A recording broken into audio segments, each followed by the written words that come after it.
It's another episode of the Christian Reeve podcast. But before we get into it, are you subscribed? If not, please make sure to subscribe, like and share the video and spread the word. Because the Christian Reeve podcast is here to stay. I love doing this and I love all of you that support me. So thank you. And yeah, let's get into this podcast, shall we? Boom! Hello and welcome to another episode of the Christian Reeve podcast. Today's guest is a podcaster hailing all the way from Texas in the United States. She goes by the name Jennifer Weintraub. Welcome to the show. How are you doing? I'm fantastic. How are you? I'm very good. Happy to be here. I'm happy to have you. Thank you for agreeing to do this. Let's jump straight into your podcast. So you are the co-host of the Speculate With Us podcast. Talk to us about the types of topics that you tend to discuss on there and why you decided to start this podcast. Okay. Well, first off, I'm the host because I like to take the title and the other two are the co-hosts. Since I do everything for them, I have to lead them, you know? Head host? I don't know what is the word. Hostess with the mostest. Host, I guess. Yeah, there isn't actually a word, is there, for like a head host of a show? So, no. I just always am like, this is my show and you guys got to come on it. It started, I want to say, after the COVID stuff. I kept getting on social media and I've always been a huge conspiracy theorist and I love looking into different things and just thinking about them. I don't care if they're true or not. I just think it's fun to talk about. And after COVID and the election was happening, everybody started getting so hostile about if you believe anything that rather than the narrative that's being, given to you, you are a Trump supporter or you believe in QAnon, or it's just like they lumped you into this huge category. And I was like, and it was real hateful rhetoric and going on in the comments section. And so I was like, I really want a peaceful place to just have these discussions and everybody's respectful of one another. We don't call names. Yeah, their beliefs might be ridiculous, but it's okay because it's their beliefs and not ours. And so anyways, that became the Speculate With Us podcast with my husband and one of my best friends, Billy. And it's been really fun. You get to finally meet people that you're like, oh, there are peaceful people out there. And it's not all like it says it is on Facebook. And it's been a really fun journey to just be able to talk about things that, like I said, I mean, who knows what's really going on? I think that was my whole point in it all, is nobody really knows the truth unless they saw it with their own eyes, right? So why are we fighting over what we deem the truth when it's all relative to what source it's coming from? So, it was that. And it's been a fun ride. I'm looking forward to more of it. So when it comes to the approaching of different topics, do you kind of come in with okay, here's all of the fact, do you go through I guess what I'm saying is a rigorous research process for it, or do you kind of just go, okay, this is the topic, let's just shoot on what we know and see where it goes? What's the style? So that's why I've used Discord so much, because for our kind of layout, it's been very helpful to I'll invite the guest in about a week prior to the topic, unless they're already in there. We recycle a lot of guests too. So a lot of times I'll be like, oh, here's a topic I just found. Who wants to be on it? And I'll tag everybody. And then we have room for 2 more people. And then we'll just keep posting articles we find on it. We'll have our discussions in the group. And then that way we're kind of prepared to see where everybody's kind of coming from when we start recording. But then who knows, it might go a completely different direction while we're recording, or go down another rabbit hole, or, it's not very structured what we do. We just kind of are like, let's discuss this and see what happens. And so. Yeah, and sometimes it works better that way. I mean, I must say, for me personally, for my podcast, I need that kind of structure.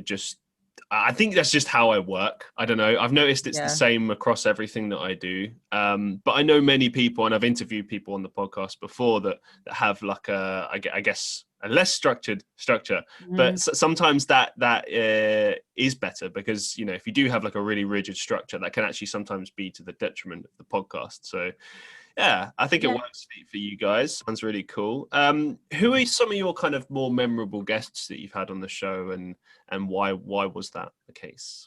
Well, we lucked out. I'm actually a hairstylist in Texas. I have been for 13 years, I think. Cool. Where are you from exactly? I'm from the UK. Okay, so you know about Tony and Guy? Yeah.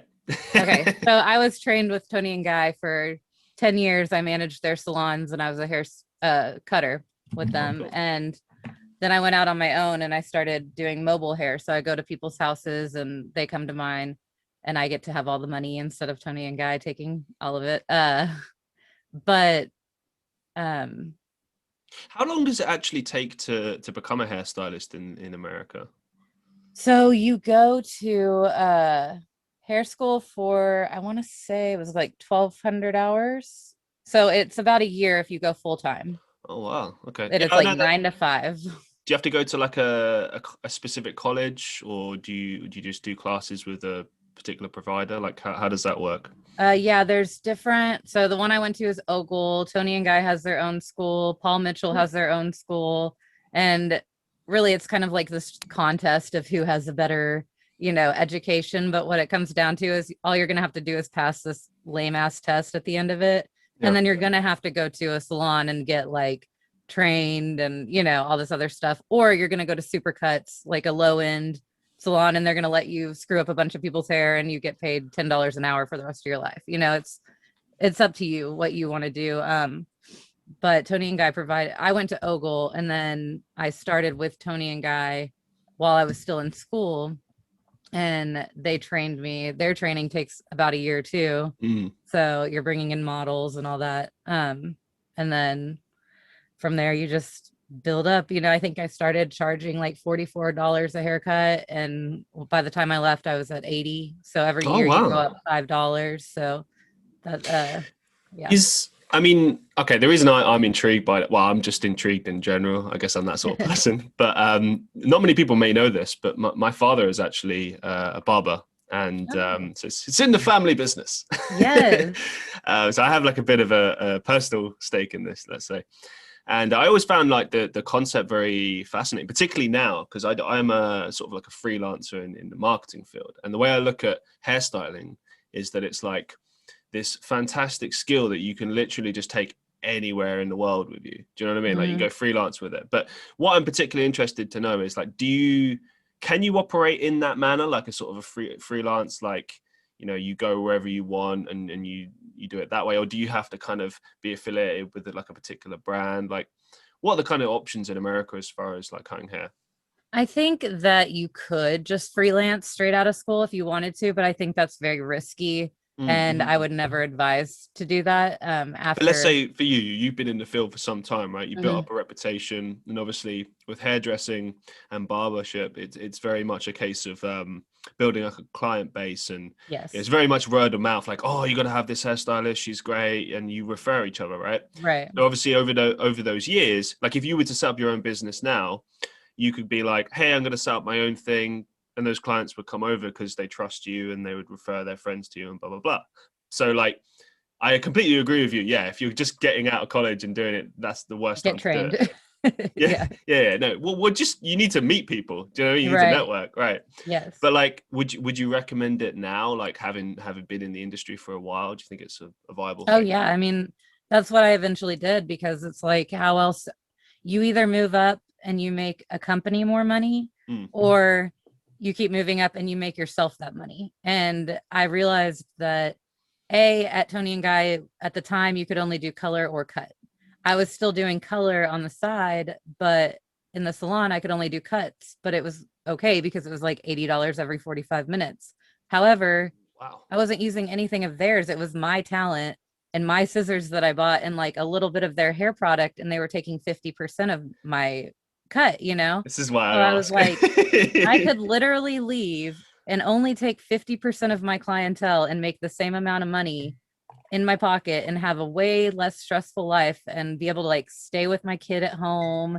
And so that's what I did. I basically was just like, screw this. I left. I actually tried it out for a month before I told them I quit. I went on like a long vacation because it was a long story. I was supposed to actually move for a month to like go be with a guy, and we broke up. And so I was like, I'm just going to use this to see if I can go out on my own, And after that month, I was like, oh, hell no, I'm never going back. Like it was so relaxing. And like, I love my clients. They're like family at this point. You know, a lot of them I've been with for the 10 to 12 years I've been doing hair. So I don't need a box, you know, that they come to hang out with me. They can come to my house and I can go to theirs and it's all good. And then I don't have the overhead either. Yeah. So I'm literally doing the same thing. Like it's like the most freelance you can possibly be, because I don't have to rent a room or anything like that. It's just myself. I'm bringing myself, my talent to your house, and we do our thing, and then we hang out, and it's cool. It's a really good way to make business. I mean, you know, I feel kind of bad that I haven't bothered to learn it yet myself. It's just never really come up. Like I did very briefly intern in my dad's store just as a Saturday boy for like a year when I was like 12 or 13. Where you just sweep up the hair and yeah, you know, it's quite funny actually. After about a year, I got fired. Yes, I got fired by my dad. Funny story. So I had this asshole manager that was there, and I don't know why he was there, but he was a manager, and it was weird because like here I am, 12, 13. I worked crazy hours. Like, I'm pretty sure it was illegal, but yeah, it's fine. Child labor. Well, a little bit, but at the same time, I was with my dad, so it was okay. But when I look back, I'm like, damn, I used to work like the full day, like every weekend for a year, like 10, 11 hours a day. Like, what the hell? Anyway, so there was this arsehole manager there, and it was really weird for me because, you know, my dad's over there. So he, in my mind at this age, is like the most authoritative person in the situation. And then there's this other guy giving me orders. And technically, because he's an adult, I look at him like, okay, I'll do what he says. But I also realize he's an asshole. And, you know, what I mean by that is like, let's say I'm doing something else, right? And I'm putting 100% of my effort into that. He's constantly like, you know, making jokes, making fun of me and calling it banter. And then also being like, why haven't you done this yet? Why haven't you done this yet? Why haven't you done this yet? And it's like, dude, I'm doing this thing. Like, you know, also, what are you doing? That's what I would feel like. Yeah, other than watching me. Bullying a child. What's wrong with you? Yeah. Anyway, so yeah, after about a year, one day, I'm washing this guy's hair. You know, it's pretty normal. And as I'm washing it, I turn away. First mistake. Always pay attention to what you're doing, just in life. And he's just having a go at me. And bear in mind, he's supposed to be cutting the guy's hair as well. So he's actually not doing what he's supposed to be doing either. He's just turned to me. He's like, why haven't you cleaned like the bathroom or something? Blah, blah, blah. Yeah. And it's like, well, clearly like the shop floor is the priority. The bathroom is like a lesser priority. Do you know what I mean? So anyway, I carry on, and all I hear is, and I'm going to move away from the mic from this. Okay. All I hear is this. I go, ah! And I'm like, what? And I look down, and basically I'm accidentally burning this guy's head with the water. Oh, shit. So I quickly turn it off, and then so the manager's having a go at me, and he's like, oh, you've gone too far now. And I'm like, oh, fuck you, man. And then basically my dad is just looking at me. He doesn't even say anything. He just says, come here. And he gives me some money, and he says, take a taxi, go home. And that was his way of saying, you're fired. Oh, he was sweet about it, though. Yeah, and I remember for a while afterwards, I was trying to get my job back and explain, like, it wasn't my fault, you know. And the irony is, he fired that guy later on anyway. And, like, I knew he would get fired. And, like, I can't say why he got fired, but, like, you know, he got fired, and quite rightly so. Definitely not for being a jackass. It was because he was being way too nice. He was doing something that he shouldn't have been doing outside of the shop floor. Let's put it that way. Oh, okay. Yeah, hair salons are wonderful places for some interesting stories that go on. Drama. And speaking of which, give us some of your best. Oh, God. I have such good ones. Well, because I was a manager, I had to, I'm like a very non-confrontational person. But being a manager, you can't really be like that. So I was always kind of like, okay, guys, we have to talk about what you did wrong, you know, but I was like, I really love you guys, and I'm sorry that I have to tell you anything. But so one of my favorite guys that I worked with, he was the top level dude. He's an Asian dude, not gay, which was so weird to me, but he had like such a good point, actually. It's so weird. Like, but women flocked to him. He was really good at what he did. He charged like $90 a haircut, but didn't stop anybody. And I was like, man, I need to find a husband like this guy. He's just like awesome, you know. He's such a good husband to his wife and all this stuff. And then like this new girl comes and I'm like, they're flirting a lot, you know, and the people are like other coworkers are like saying they're uncomfortable because they'll be kind of like touchy in the break room. And so it basically escalates to this point where I have to say something to both of them or else other people are uncomfortable in that sexual harassment, correct? Oh, so, yeah, I didn't think of that. Yeah. So I'm like, God damn, dude, this guy is my like mentor who I look up to, you know, and now I have to go scold him. And oh no, it's like this horrible, awkward. I sit both of them down and I'm like, look, I don't care what is going on between the two of you. I don't have to agree with it or not, but you have to keep it out of the salon, you know, or whatever. So that was awkward in itself. But then the wife would start coming in and like making little comments to the other girl. So she knew. And the whole thing was still going on. So we all knew that too. And it was just like, it was the worst thing. I was like, I hate cheating, but I love this guy, but I hate this guy now. You know, it's just like this whole. I gotta say as well, like I hate cheating. Like I think most normal people do, right? Yeah. Like if you're married to someone and you know that they're cheating, why make like snide comments to everyone and be like annoyed? Just confront the person, get a divorce, or I don't know, something. Why stay with that person if you know they're cheating on you? I don't understand that. I don't understand how people do it because for me, lack of, you know, the trust there is just like, well, if you hid it from me, that's a big problem and we're done. If you did it, came home and we're like, holy shit, I screwed up. Maybe we can work through it. Maybe, I don't know, but because at least you had it, you know, like a conscience enough to be like, I need to tell her immediately when it happens, you know, versus trying to carry out this lie for an entire relationship. So that to me is the difference, but I still don't know if I could ever deal with it. I'm jealous no matter what. So I gotta say, like for me personally, I could never forgive someone. But here's the thing, right?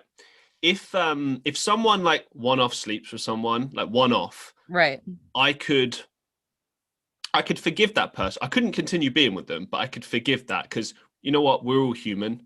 Do you know what I mean? Shit happens. You know, it's love, sex, whatever. It's all, you know, it's above like, you know, you don't put logic into the situation. It's like, damn, I feel a connection with this person. Holy shit. And stuff happens, right? Yeah.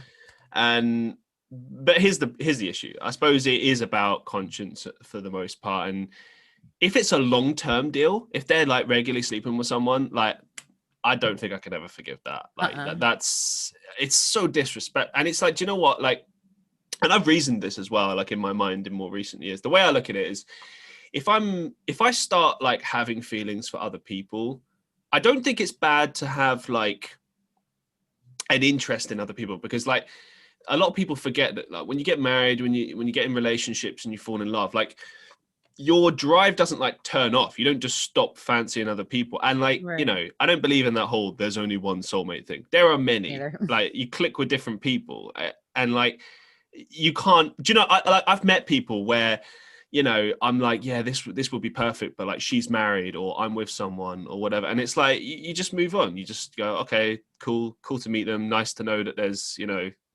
other options. Nice to know I'm still, you know, wanted, whatever, you know. Yeah. But you move on, right? Right. But I think like a lot of people just don't get that, and they forget about that. And it's like, look, if you start genuinely having feelings for someone else, just end the thing. Just be honest with your partner. Say, look, I'm sorry. I've started having feelings for someone else. Because do you know what? Yeah, they'll be upset in the beginning. They'll be heartbroken. But in the long run, they'll respect you. They won't hate you. And they won't try and mess up your life afterwards because you didn't like mess up theirs. I mean, obviously it depends on the person. But yeah, you get what I mean. Yeah, most of the time I've actually had that situation happen where I was about to get married to my daughter's dad and I was looking for a DJ and I reached out to an old boyfriend of mine because he was a DJ and I was like, oh, he'll probably get me with somebody cheap. And we ended up talking for like 5 hours that night, and I had these weird little butterflies, and I was like, this is so not okay, and so I ended up really abruptly like breaking up with her dad. Yeah. And I'm sure he was kind of like, what the hell, because I didn't have the heart to say like it's somebody else. It was just more like, it's not you, kind of thing. Like, we don't need to be together. But I couldn't fathom like having those feelings for someone else, but continuing to say I love this other person, because obviously I didn't enough, and so I don't understand people not cutting it off. I think it is like kind of like a sociopathic trait, like in people, where they can just forget that this person has emotions and are getting hurt while they're doing something that is pleasing them. I think a big part of it is this feeling, and like I touched on it earlier, but like this idea of feeling wanted, because as human beings, we forget that, like, we have egos, and as much as we might say, oh, I don't have an ego, everyone has an ego. Of course. But it's whether or not you choose to be humble and you choose to kind of just be like, this is BS, this is silly. It's like if people give me compliments, or if someone goes, oh, hey, you're gorgeous, you're good looking, you're this, you're that. I'm like, okay, that's nice to hear, but like that's not going to change my perception of myself. I'm still just going to be like this. You know? And a lot of people, I think, when they're in a relationship, particularly if the relationship is not going well and someone else is showing them attention, they're like, oh, I like this, and I need more. It's so childish, man. It's a drug. It's literally a drug. Yeah. You're like, give me more. Oh, I got to get this phone number so then they can tell me, even more often or whatever. It's definitely something where you have to remember that you also once had that with the person you are with. It's That's just that you've been with them for so long that it doesn't feel like butterflies or whatever. I mean, like when because I've been locked in the house for like, since COVID, but I also during COVID acquired, like, in the past 2 years, I acquired 3 more children. So now I have 4, and then COVID happened. So I literally don't leave the house at all. And then I also had gone from like losing a lot of weight to having 2 children. And now, anyways, so now when I go to the gas station and a guy hits on me or something, I like come back and I tell my husband, like, oh my God, this guy at the gas station hit on me. Finally I got hit on. And so we kind of like have a running joke of like, somebody found me attractive again. Yay. See, that's another thing as well. Like, your husband's cool as shit for being like that as well. Because there's so many guys out there that'd be like, oh, other guys looking at you. Like, it's a good thing if other guys are looking at your woman, and vice versa. That means that, like, they look good enough to look at. And here's the thing, like, the fact that you come back and you're like, hey, these guys checked me out and it made me feel good. Like, you should be happy for your wife and be like, yeah, good. I'm happy you feel good. Like, you look great. And then. Right.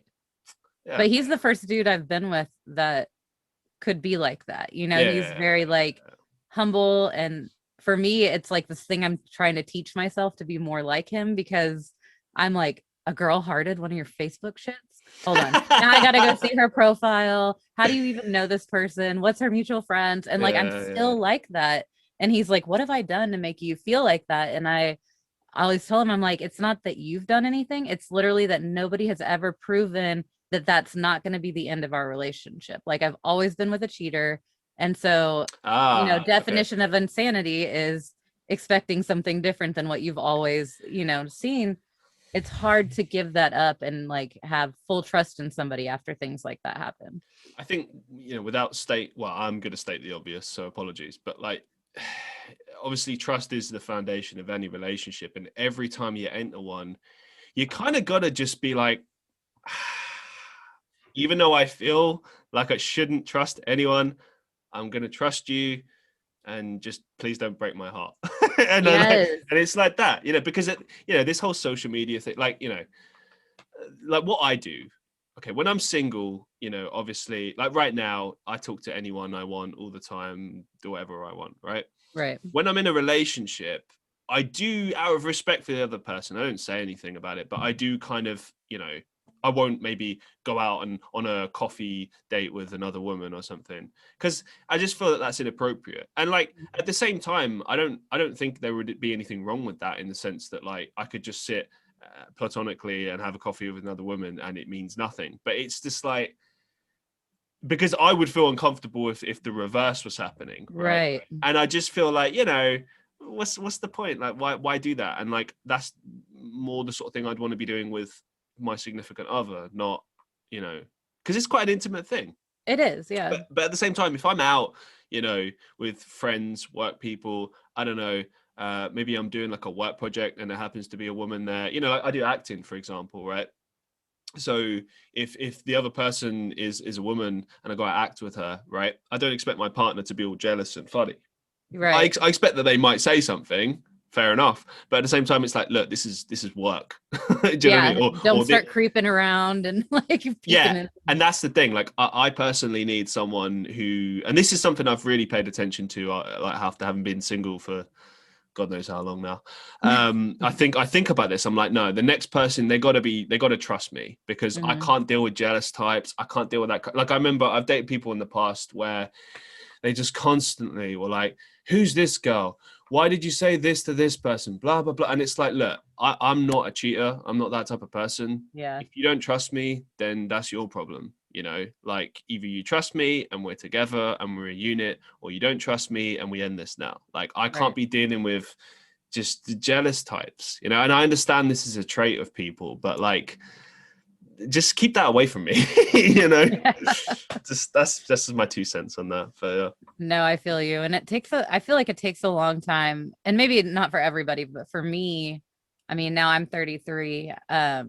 And I feel like in my 20s, I was that chick. Like, I was psycho. I'm still kind of psycho sometimes, I'm not gonna lie. But I think it's also like knowing you're kind of psycho and being able to like admit it, and then you can kind of work on the things that you know you're psycho about.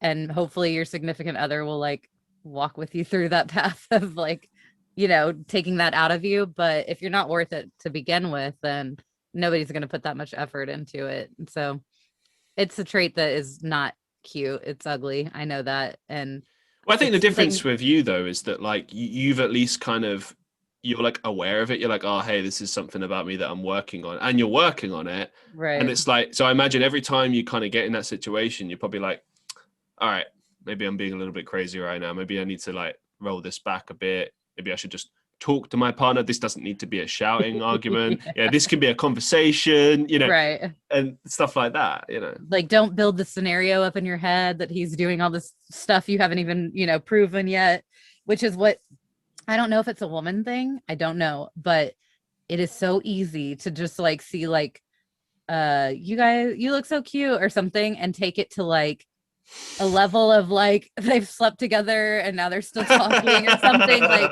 I don't even know how it goes from that to that, but your head just is like, maybe it's the hormones, I don't know. But I remember, right, I was dating someone one time, and okay, so we basically this we were at university, and this other person was like, they wrote like an article in some like satirical university magazine, I don't know, whatever. It was a funny article. We both read it. We both laughed about it. We both spoke about it, right? Now, the author happened to be a female, someone we both knew, right? And I knew this girl before the girl I was dating. And so I reached out to this girl in Messenger, and I was just like, oh, hey, yeah, that was a funny article, blah, blah, blah, right? That was it. That's literally it. But from that, like, the girl that I was dating at the time went crazy about it. Like, she just, and I shit you not, she would not drop that for years. And like, that was the beginning of just never trusting me ever. And like, it got to a point where, and like, I only realized this afterwards, but like, when I was dating her, it was kind of a, like, I got like so paranoid, because every time we were out walking together, she would go into a massive shouting match with me and say, you're looking at these girls, you're looking at this girl, you're looking at that girl. No. And in the beginning, I would try to be like, hey, look, I'm not. And then I would argue with her and be like, I'm not, like, leave it. And then I just gave up in the end. Well, yeah, I literally, I gave up. I was like, I just can't convince you, and like, I'm not gonna waste any more of my energy trying to do so. But literally, it created like a complex in my head where every time we were out together, I would feel physically sick. Yeah, no, I would literally like look at the floor and stuff.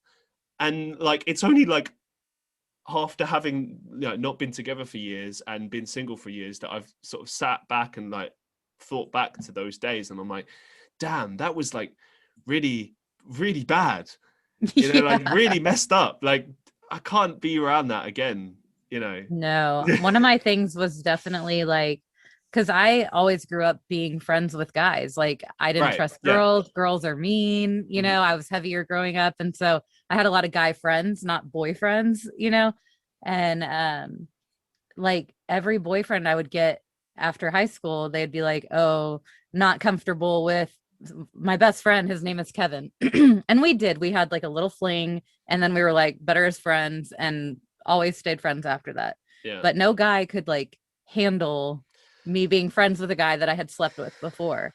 And even as much as I would convince them, like we literally dated for 2 months and we were both like, screw this, let's just be friends again. They just could not fathom like that's something, and I don't, you know, carry more feelings for it, until I got with Earl, and he was like, now he's friends with the guy. And I'm like, this is what I've wanted the whole time, you know, like I clearly don't like him like that. I want him in my life because he's my best friend, but if it were the other shoe on the other foot and he had a girl that he had slept with that he wanted to be best friends with, I could find that very, very hard to deal with.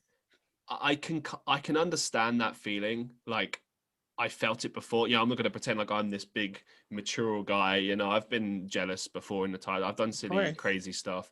But now I'm at that point where I'm probably more like your husband, where like it would bother me, but I'd be like, do you know what? Like, I love this girl.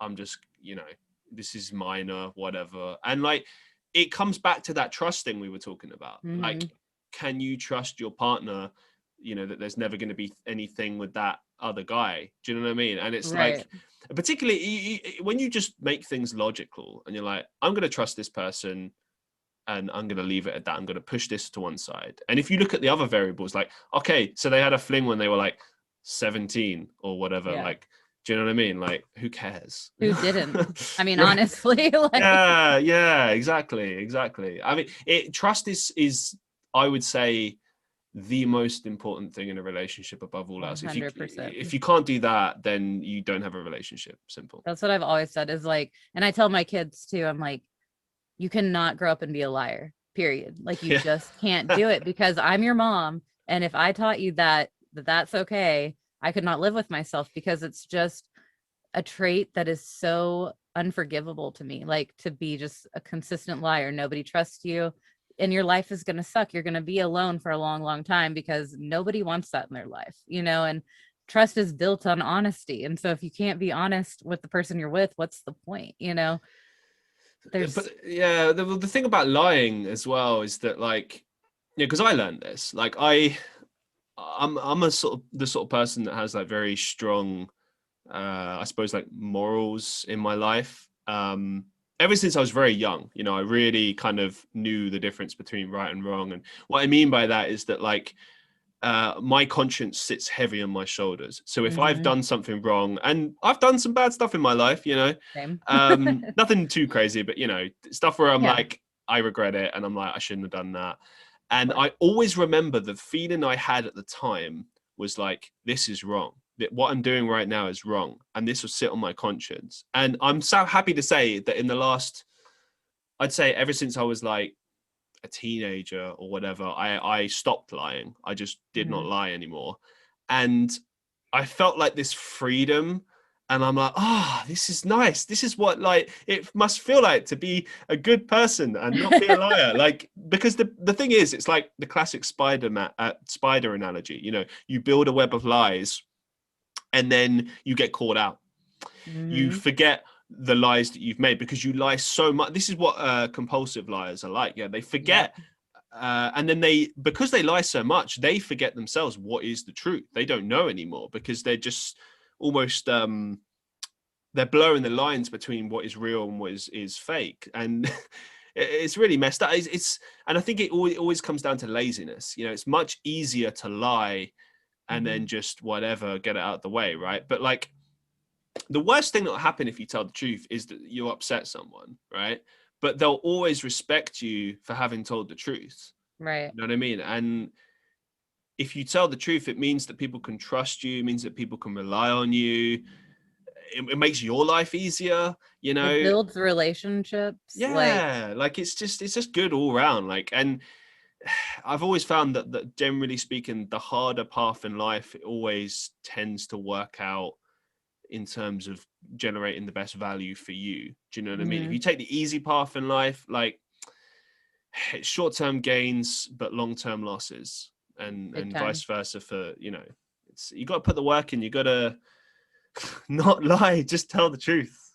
And it's so much easier. Like for me, like you said, it's like this freedom of, because I've always been kind of, I almost feel like accused of being an open book, because people always talked about it like it was a bad thing that I just don't have a filter. And I will tell you that my kid smeared poop on the wall, and tell you, you know, that the most embarrassing thing that happened to me when I was 2 or 5 or whatever, you know, it's just, I don't care, because to me, that's the way that we build a relationship, is like, you know, this about me, I know this about you, I don't feel like you're holding back, and same, you know, from me.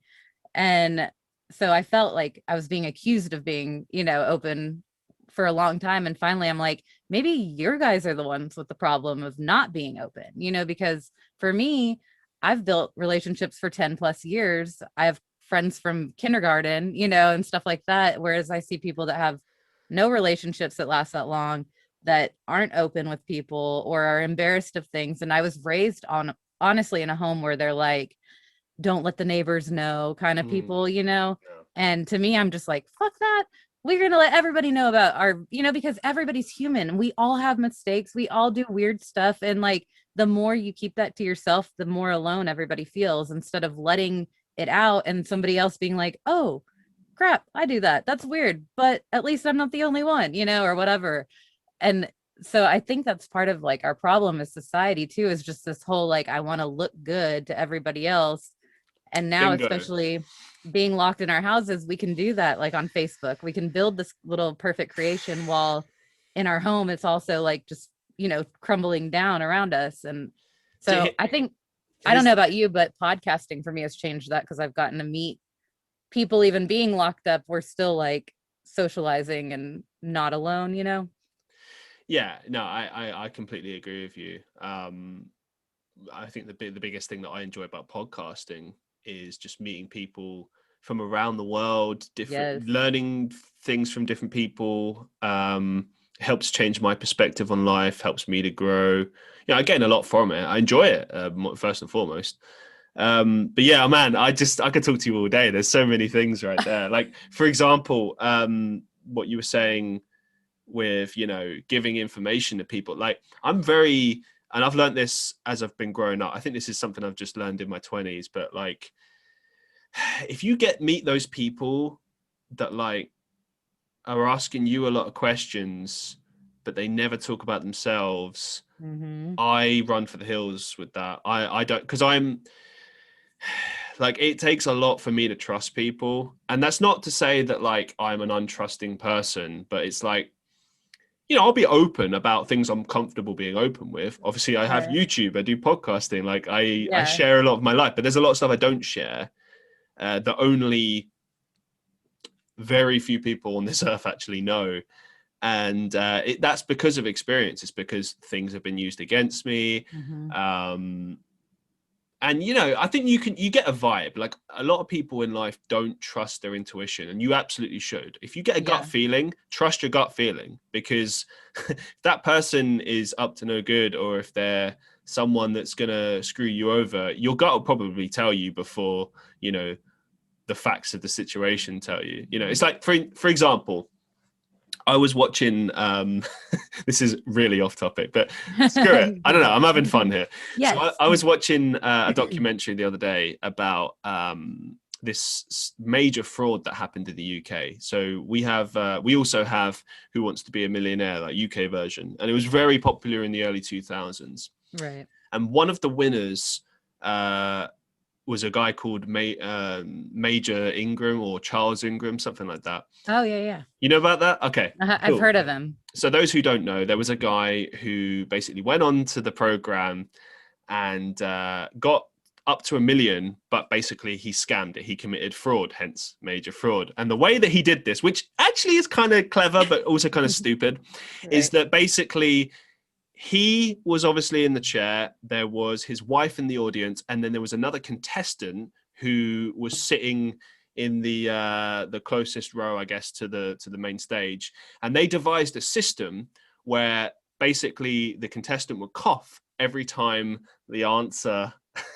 The guy, so the guy would go like, oh, maybe it's Athens, but yeah, I don't know. And then it could be Berlin, and the guy would be like, and at one point, it got as crazy as like, because they got stuck on there was points in the show where like their plan was kind of failing, or like there was an issue, and the guy literally coughed no at one point. He was like, no.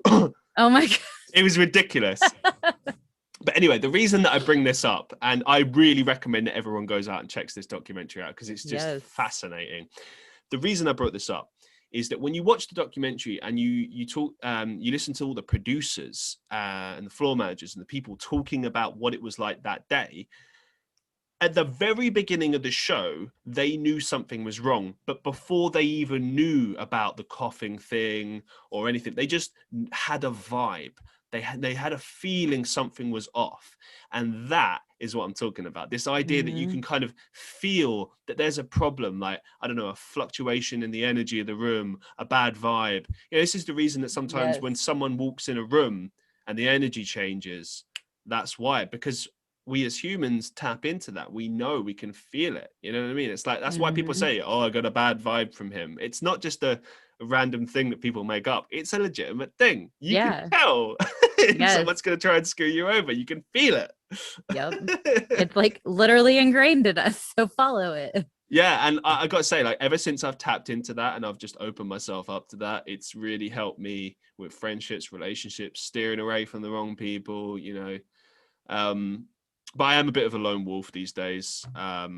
Weirdly enough, like I grew up as an extrovert and became an introvert, which is, you know, I feel the same way. I'm still extroverted, I guess, within, like, if you get ever involved in the Discord community, I can totally like introduce you to a ton of people that are super cool, but that's like my extrovert, but I still get to be like an introvert because I'm like, okay, that's my happy part, you know, but like on the inside, sometimes I'm really frustrated, but I don't want to like give that to everybody else because I want to, you know, keep everybody else happy. But I was like extreme extrovert, and now I'm like, I don't want to go anywhere. I want to stay in my house.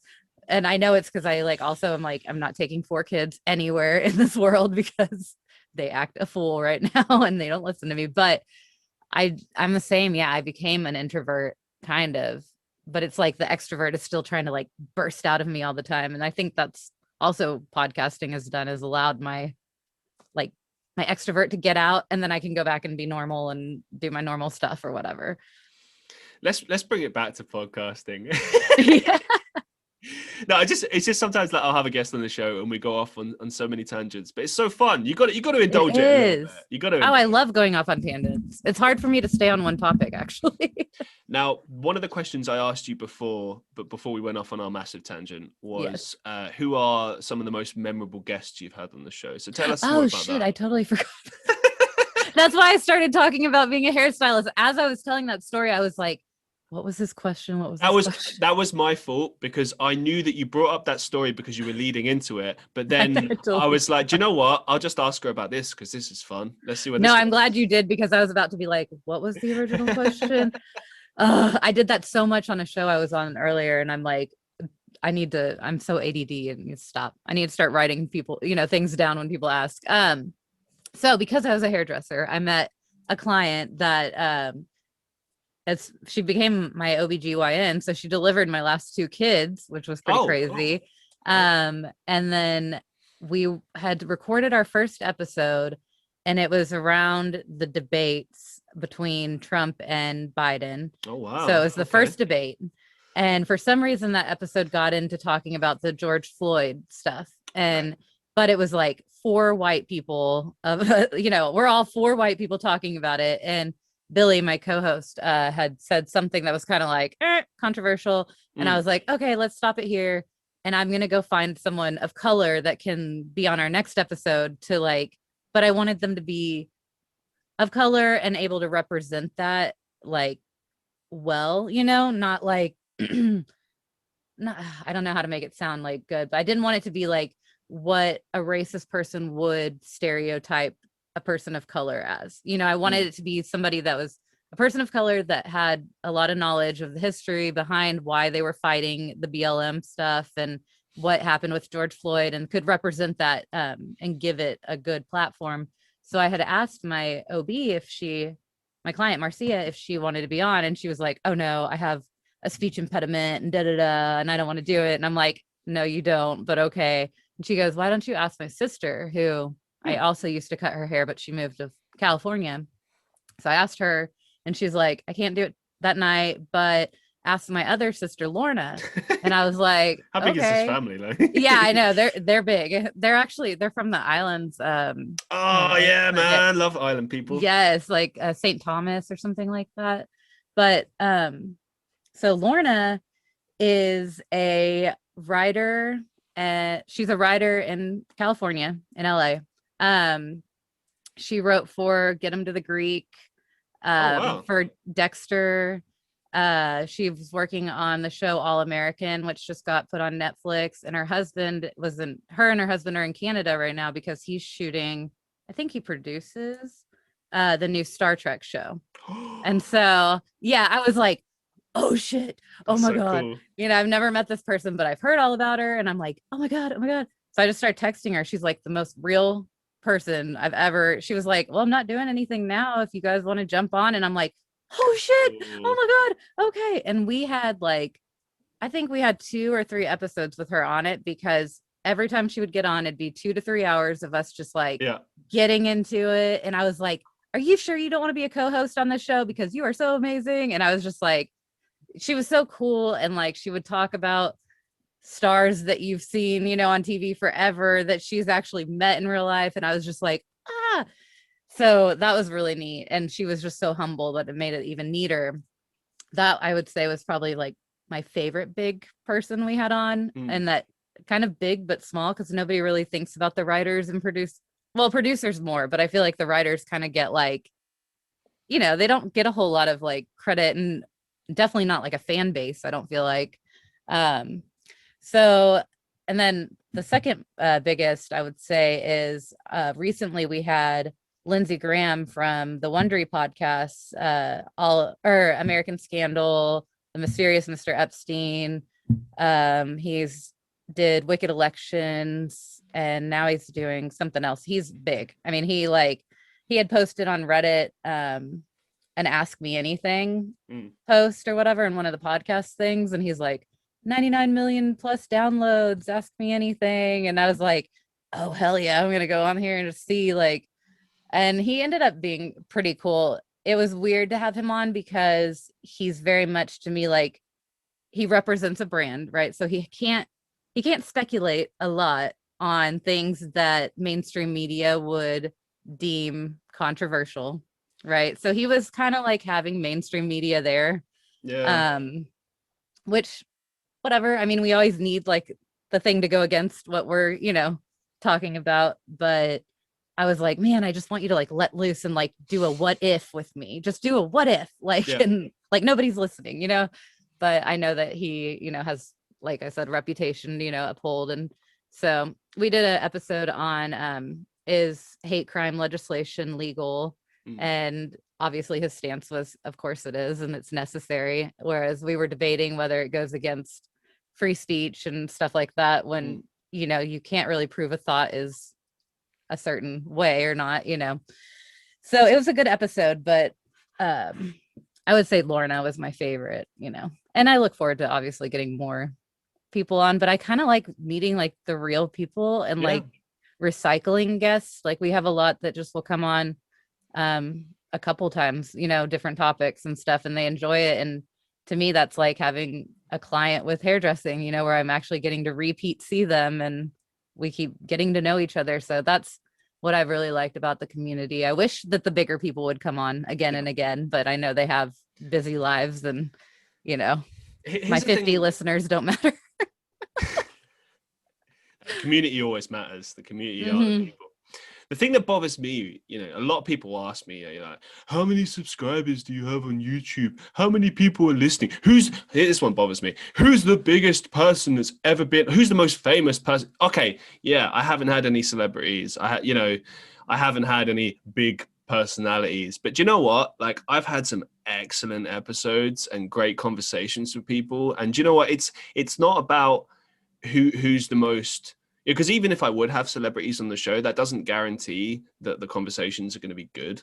I'll do my very best. Like I said, it was kind of disappointing. That's the thing. One of them. You're right that like some people have these restrictions on what you can ask them. Like I know that if I would have certain people on there, on the show, there's going to be restrictions as far as what you can ask them. Like, I've heard the stories about how like you often have to talk to their PR manager, and the PR manager will be like, no, you can't ask them about this divorce they had, you can't ask them about this thing. And it's like, well, what the fuck can I ask them about? Like yeah, what if it just comes up in conversation and I actually know nothing about them? It's just I'm trying to get to know them. No, one of the biggest things I do is like, look, I have my questions, I do my research on my guests, but like, I'm hoping that the conversation will go in different directions naturally, because that's the most interesting thing to listen to. Like, when I look back over the 70 episodes that I've done now, it's kind of crazy. Wow, congrats. This is number 72, so it's like, nice. Wow. But like, I look back and I think like this was a good episode because we had good chemistry, and like, like, I know what you mean. Like, sometimes you have someone on, you're like, this will probably be the only time. And then you have other people on, you're like, and it's nothing against that person. It's just that you don't necessarily have like as much chemistry, or, maybe this is just a one-off and that's all you need. And other people, you have them on regularly. Like, genuinely, there are people that come on this show that like I've had them on several times, and I don't even have a script. Like, I might jot some points down just in case, but a lot of the time we just sit and we talk, and boom, that's 2 hours already out of nothing. Exactly. And that's the best thing, is when it just like keeps going, and like somebody has like, I'm usually the person that's like, okay guys, I'm the editor, so I also need you guys to just stop talking, but let's do a part 2 because this is awesome, but I don't want to edit 3 hours of content or whatever. But I love when it goes like that, because then it's just like friends hanging out in person, and you don't have to stop the conversation. And like you said, you can have them back on, and it's not like, oh, I got to come up with, what our topic's going to be. It's literally like, say what happened today, and then it just goes off on a, whatever. Well, one thing I've started to do as well now, which feels weird for me, but if the conversation is going well enough, I don't actually end up asking all of my questions, because I think about like, well, my main goal with every episode is the same goal with everything that I do. It's like, I want this to be the best possible thing that I can do, hopefully to trump everything else I've done before. And, course, you're not always going to hit a home run, but at the same time, you can put the maximum amount of effort in. Like for instance, I was downloading, this will sound weird, but I'm a bit of a OCD guy. So like, I was downloading all of my old podcasts onto a hard drive, because I just haven't. Oh, that's smart. That's actually smart. And I was looking through all of them, and it was kind of a weird feeling, because I was like, wow, like it has developed quite a lot. And one of the biggest things I noticed is that I've become a lot more confident in terms of how I speak to my guests and how I talk. But another thing is like, and I don't like the sound of my own voice anyway. Same. Like, I just hate it. But like, I found that it's much easier to listen to myself than it was before. Like, for even little things like the intro I would do for the podcast. Like before, it was like, hello, welcome to this podcast. And I'm like, oh, shut up. You're like cringy. Oh. Whereas now, like, I'm sure in a year from now, I'll probably look at what I'm doing now and be like, cringe. But like, in that moment, you do the best that you can do, and you constantly try and improve. And like, I don't know, like, I listen back to myself now, and it sounds a bit more almost polished, a bit more like it's like an actual show as opposed to just an audio podcast. And that is kind of what I'm going for. But I'm always trying to think like, I want this to be the best quality that it can possibly be. So like, if you're sitting listening to this and you're in your car or you're in some job and you want to kill an hour, excuse me, and you want to like, you want some entertainment for an hour or two, or you want to like zone out for a bit, I want this to be actually worth tuning into. And like one of the things I had to do as well was like actually take breaks between podcasts. And because I get, I remember, because I often will go to Reddit, you know, if I'm empty for guests, or, you know, because like sometimes people reach out, and that's happening more and more now. But a lot of the time it'll be like, I'll book them for like 1 month, and then, you know, they'll be overflowing to the next month, and then I'll come back to Reddit after like 2 months and be like, hey guys, looking for guests, right? But it honestly depends. But like that first month in January, I pretty much I think I did like 20 podcasts or so, something like that. Of your own? Yeah. Or you were on? Wow. Oh yeah, no, I do podcast appearances as well. I'll get to that. Okay. But yeah, I kind of went crazy with it, and That's I a was lot. like, I can't, because I edit and do everything myself as well. Yeah. So I know where you're coming from on that. And I was like, oh, I can't do this. I'll actually end up getting sick if I do this. I was like, okay, I'll do this for January. And then in February, let's have some days where we don't have podcasts and we relax and we maybe do some other content. Right. So I did that. And now it's kind of fitting into a bit more of a rhythm. It's like, okay, you know, and I honestly think less is more. I genuinely believe in that. And I think that, like, if you can do that, if you can establish that, I think your audience appreciates a bit more as well, because they look forward to it. Like, I've even taken to sometimes on my YouTube channel having days where I don't release anything, which is really hard. Wait, so you were doing it every day? Oh, dude, I've been uploading every day on 3 YouTube channels since beginning of last year, something like that. Plus live streaming on Twitch, plus other stuff. Yeah, that's a whole lot of crazy. Wow. I'm gonna have to pick your brain about some stuff later. No problem. Yeah, I'd love to. That's crazy. It's not something I planned. It just happened. Being unemployed helps. Yeah, definitely. And having no kids, I would say. Yeah. Because I could edit real quick. They weren't running around. Yeah, no, I totally get that. I know that commitments do get in the way of things. So I fully appreciate that. But I think that, like, for me, one of the things I've realized is that you've kind of got to give your audience some breathing space. And it's ironic that I say that, because I released 2 videos on my YouTube channel today on the main channel. Plus, like, I don't know, there's this new YouTube Shorts algorithm on YouTube that I've been experimenting with on the second and third channels. And yeah, so what I do is I make stuff for TikTok, or I clip up stuff from like music videos I do, or something else, right? Up to about a minute. And I upload it onto TikTok and sometimes onto Instagram, and then eventually onto these YouTube channels, right?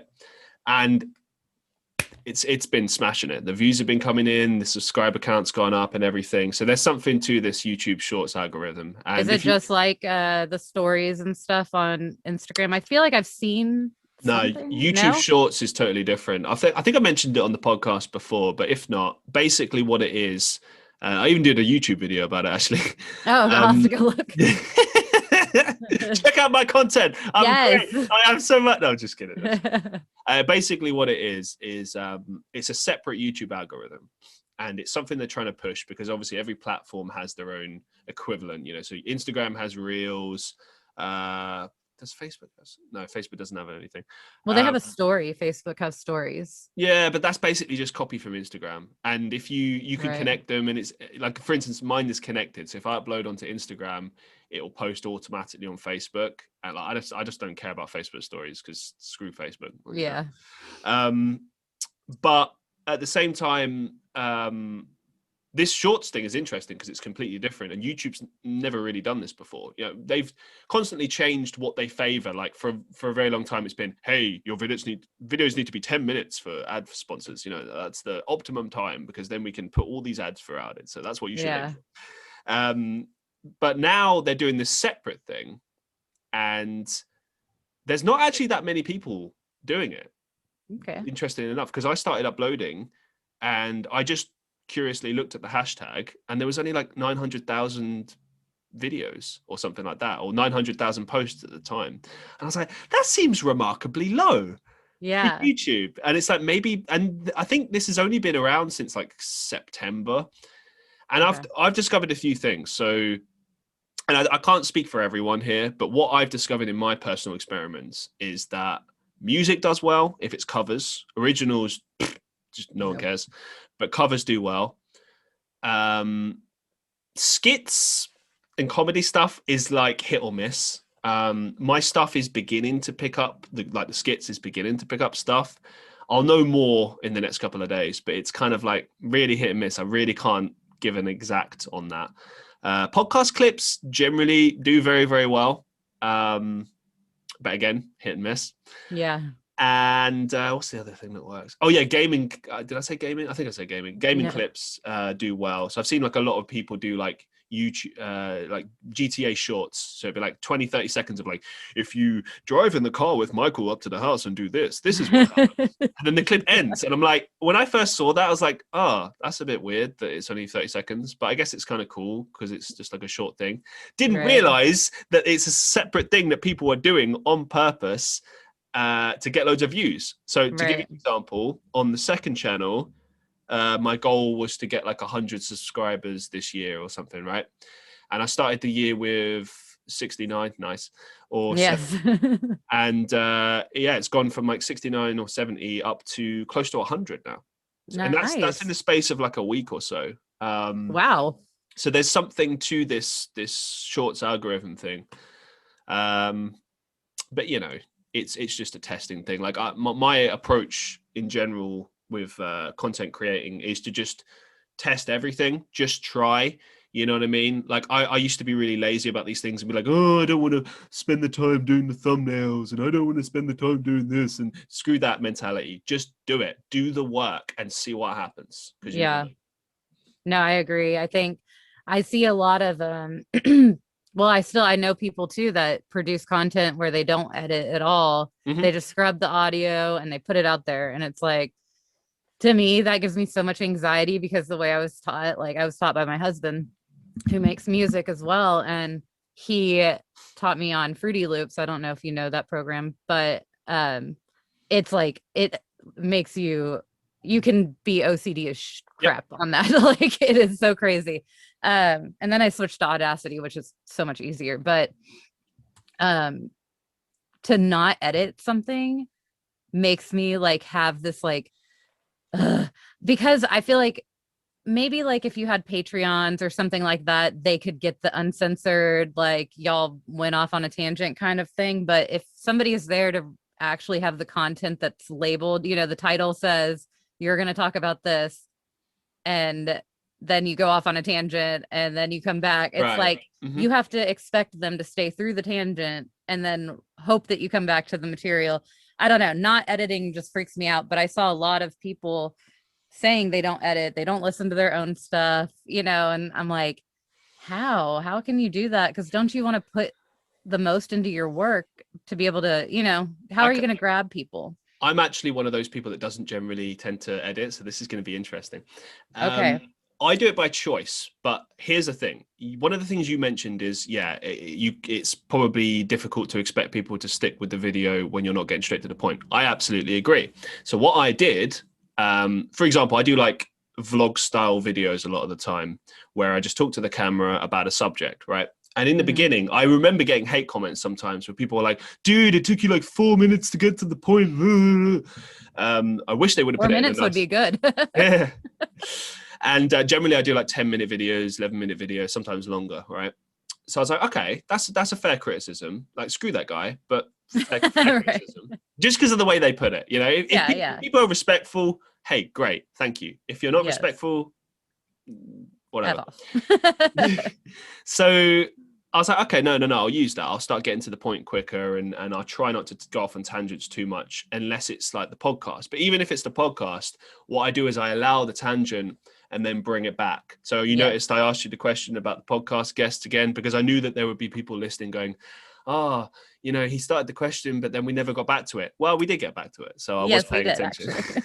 And thank you very much. that's how I approach it with editing. Like, if there's major issues, like I had a podcast with a British guy who was in Sweden, and I appeared on his podcast and the internet was trash for whatever reason.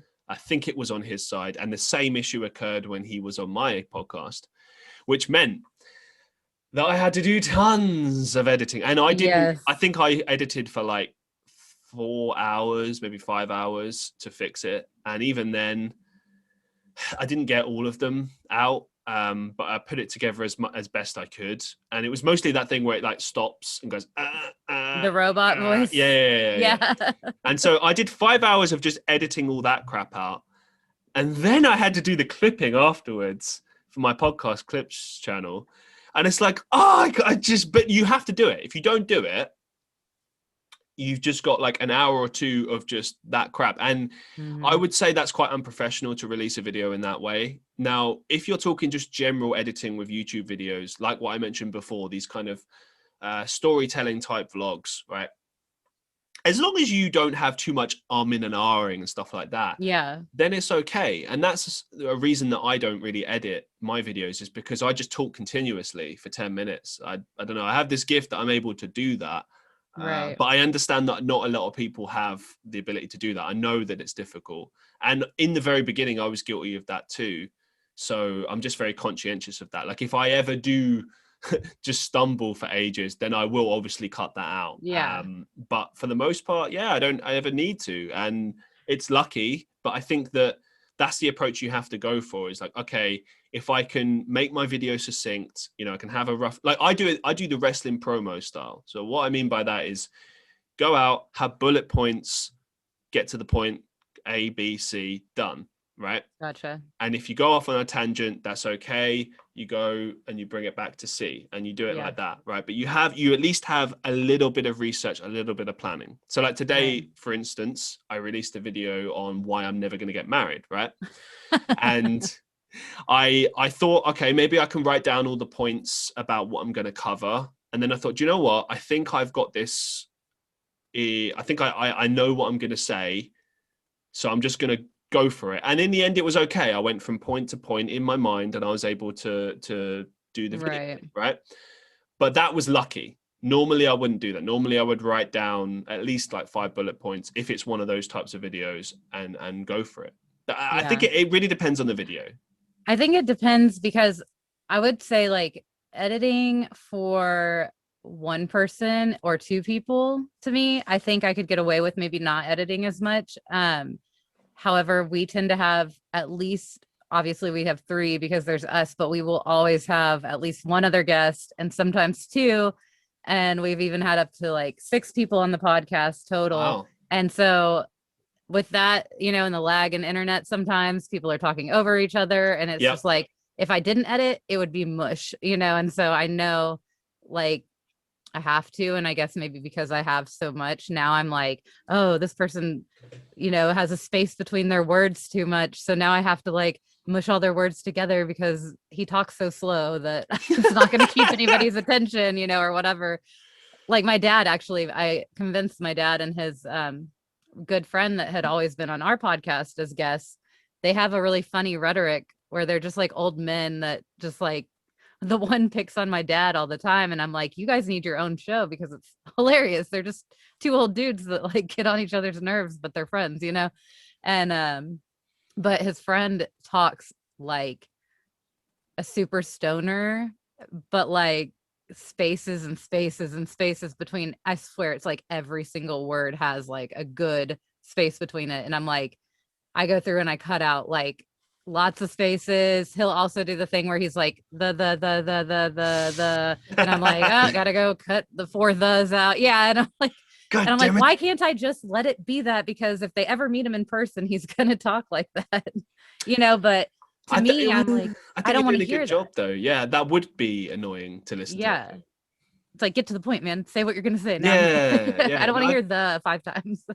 So it's a tricky one. It's a tricky one. Like knowing when to do that and when not to. Like I get it. Like one of the things I've learned with podcasting, with regards to what you were saying about kind of taking breaks between each person and allowing them to speak. Like I take like natural pauses here and there after I've finished speaking, or if I ask a question or whatever, like I wait just 1 or 2 seconds for that person to finish, because you don't know if they're going to go off on another thing. And like, I've had hate comments where people have been like, oh, you constantly cut off the guest, you constantly interrupt them, like how could you do that? Oh my god, terrible host, I'm never going to listen again. And it's like, all right, maybe they have a point, I don't know. Like I still maintain that I've never been like that, but I took it to heart, and I was like, I'm going to try my best to never do that, because I understand that would be problematic. And also, if you have a guest on your show, whole point is you want to hear them speak.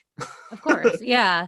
But I think I stand by the idea of like a 2 to 3 minute per person back and forth tends to be more interesting than if somebody goes for 15 minutes and like nobody else got to say anything. Yeah. So I feel like my job on ours anyways is to constantly kind of be like, hey, okay, what does so-and-so think? What does this person think? And just keep it moving, especially with that many guests. But, with a back and forth between two people, I would think you're allowed to cut them off a little bit. It's your show, bring them back. Like you said, you're directing. Well, one of the here's the thing, like I because a lot of the hate comments that I get are usually just trash. I ignore them, right? But every now and again, someone will send something that's hateful, but at least constructive. And there was 2 parts to what this person said. So like, that was the first part, and I took that and I rolled with it. But the other thing that they said was, no one wants to listen to your voice. No one wants to hear you talking. Oh my God, you're so egotistical. Like,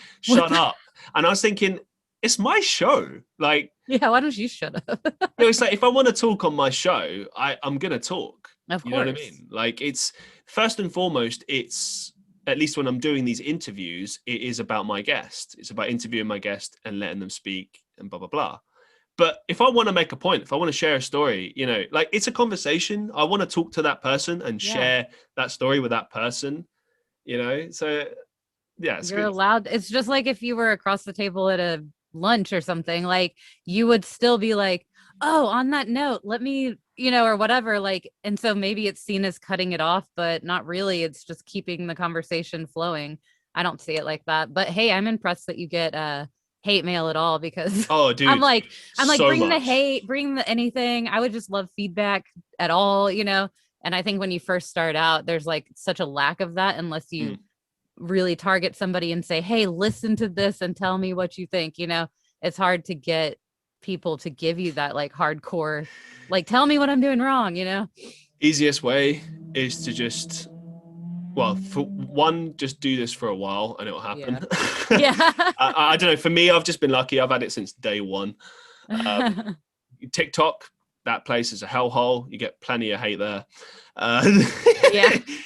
Anytime you try to do anything that's popular, trending, I'm surprised that your podcast hasn't had hate, actually, considering that it's very topical and into conspiracy and stuff. But I guess it depends. Are you guys on YouTube? Are you posting on YouTube? So I go back and forth with YouTube. I have a lot of people that are like, oh, I would listen more if I could watch it on YouTube. And I'm like, seriously? Because for me, podcasts, the beauty of it is that I can listen to it in my ear and I can be moving around. And maybe that's the ADD part of me, is like, I cannot watch something. It is so hard to get me to sit down and watch a TV show. I fall asleep. There's just no stopping me. Like, I have to be able to listen and clean, or listen and drive, or, like something else has to be going on. So I've released 2 of our episodes on YouTube. Again, they're unedited because I don't really do video editing. So that also bothers me, I think, like, as my OCD situation goes, but I'm going to try to get it going a little bit more, because I know a lot of people do like to watch it. I'm gonna, if you don't mind, I'll give you some advice. Yes, please. Right. It's just based on my own experience, but originally when I started this podcast, it was just an audio only podcast, but I did upload to YouTube. And within about 5 or 10 episodes, a few people were saying to me, like, hey, why don't you do a video one? And I was thinking, like, who cares? Like, why do you want to see me? Like, why do you want to see me? Like, it's boring. Like, what? Right. But I thought, okay, well, people were saying that maybe I should do this. Let's particularly if we're on YouTube. YouTube is video content, so let's try it. And I started doing it. And one of the key things that someone said that I think is really important is that it helps with the conversation. Like, obviously, I know that you obviously do your podcast video anyway, but it becomes audio afterwards. That's the end product. Right. But obviously, if you're having that conversation, you can see each other. Hence, body language, all that. It just helps the conversation. So that's true. The big reason why you should do it. But I suppose a bigger reason why it's worthwhile is just that, you're available on more platforms. Like, I've discovered that, I think I'm on like maybe 10 to 12 platforms now, something like that. Yeah. And it's interesting where you find people listening to a lot. So there's a lot of people listening to my podcast on YouTube, but then there's, loads of people listening on Spotify, Apple Podcasts, all these different platforms. Mm-hmm. And I don't know, I think it's favored by different people, different places, like, for instance, most of my audience is American, which is kind of crazy. And it's because we love British accents or UK accents. It could be that, but I don't know. I think it might be more to do with the guests I've had on the show have been predominantly American. I don't know. I'm just theorizing. Yeah. But being basically, my point is being available on more platforms, I think just generally makes you more accessible. It allows you to grow your audience more. And from a marketing perspective, it's much better to kind of like have this idea that you're building a brand. You know what I mean? Right. So like, if like a good way, what I do now is I divert everyone to my website, and I make sure to put every link possible that I have on my onto my website, so that people can kind of find whatever they want there. So like, if they go to the podcast page, what you'll see is like you can listen to the podcast on the page if you want, but there's a list of different places to listen to it. So it's like, oh, he's on YouTube. Yes. I'll go there. Oh, there's a podcast clips page. I'll go there. Oh, it's on Spotify. Great. And that's how you kind of make it more accessible. Right. So I think it's just kind of catering to your audience, like giving your audience more alternatives. But as far as like growing the audience, because you make a very good point. Like, it's generally speaking, for instance, if anyone's listening to my podcast, I know for a fact no one is sitting, watching it, listening to it. They might be. I mean, I don't know. Like, I do premieres for the video episodes now on YouTube, so I'll be in the chat if anyone wants to talk, right? Oh, that's cool. But generally speaking, I don't expect many people to be there, right? I expect people listening to it, when they're on the way to work, or if they're killing an hour at the gym or whatever, that's when I expect people that will probably listen to it. Right. Now, moving on to the final part of this, because I've been talking way too long. No. Podcast clips, I think, are probably the best and most valuable part of video content. For obvious reasons. It's short. For instance, some of my audience didn't even know that I did podcast clips. So I started pushing this idea. And like, I had people who, when I asked like, hey, do you listen to the podcast? And people were like, oh, I don't know, it's too long. And I'm like, listen to the podcast clips. 8 minutes, 5 minutes. That's nothing. Okay. Right. Because I'm doing like the little like headliner, like little things you just put on social media where it's like 10 to 20 seconds or something to kind of draw people in, but not like 8 minutes. That would be cool. I think everything works. I think you should try everything. Like I mentioned the YouTube shorts earlier. So if you go on my podcast clips channel, you get a mixture of clips that are under 60 seconds, which is the YouTube shorts algorithm, which would be perfect for like Instagram and all those other places. I suppose the best thing is to just make stuff that you're going to promote the podcast with on all social media. Yeah. That's under 60 seconds and put it on your Instagram, YouTube, everywhere, right? But then when you do those longer clips, only put those on YouTube. Okay. And vary them. So like what I'll do, like for instance, when I clip this up later, there'll be a mixture of 1 minute, 5 minutes, 10 minutes, maybe even longer than that. And it's to cater to different members of the audience. You know what I mean? And I expect, generally speaking, that the shorter ones will always be the more watched clips. But I think a lot of people forget that, like, I suppose the average YouTube video on YouTube ranges anywhere from like 10 minutes to like 30 minutes. And if you like the content creator enough, you will stay and watch that video. Like there's a guy I discovered recently called Joshua Fluke. I keep name dropping this guy. he doesn't need it. He's got like 400K. He's going to have subs. to like give you a cut or something, Nah, no chance. No chance. You're going to sponsor him or he'll sponsor you. I wish. I'm right? I know. I would love to have him on my show. Like, it's not that I don't try. By the way, we were talking about celebrities earlier. I try. I always reach out to celebrities, but they always air me. Always. Really? Yeah, of course. Well, it's not meant to be then, Yeah, no. You gotta wait till they drop in your lap. Yeah, I've joked to people before. They'll be like, one day they'll be scrambling to get on my show. Oh yeah, they'll be begging, and you'll have to be like, please let me go on the show. In 3 months, I have a spot. Well, here's the thing. I have a weird feeling that some of those people that aired me, because here's the thing. It's one thing if you don't see the message, I just assume you're busy, right? But there's people I know. So I know a few celebrities that I went to like school with, right? Okay. or I knew around the time that I was a teenager. And I know that they see the videos, see the posts, like it's seen, but they just never bother responding. And I'm like, I hate that. yeah, like, do you know, I would much rather you just turn around and say, do you know what, you're too small, I don't want to appear on your show, or oh no thank you, rather I'm than too just busy. yeah Anything. yeah, like come on man, like Yes. Like, why do I not even deserve the time it takes to send back like no? Like, you could literally just say no, yeah and you yeah took the time to do it, you know? yeah, but whatever, it is what it is. And like I said before, like I'm more focused on having those good discussions, because the reality is, if you have a celebrity on your show, I mean, you got to promote their thing. Like I've had a lot of business owners on my show recently. So like the first thing that comes into my mind is, okay, the first thing we've got to talk about is their thing, is their product. And, you know, like even today, you know, the first thing we spoke about was your podcast. Of course, yeah.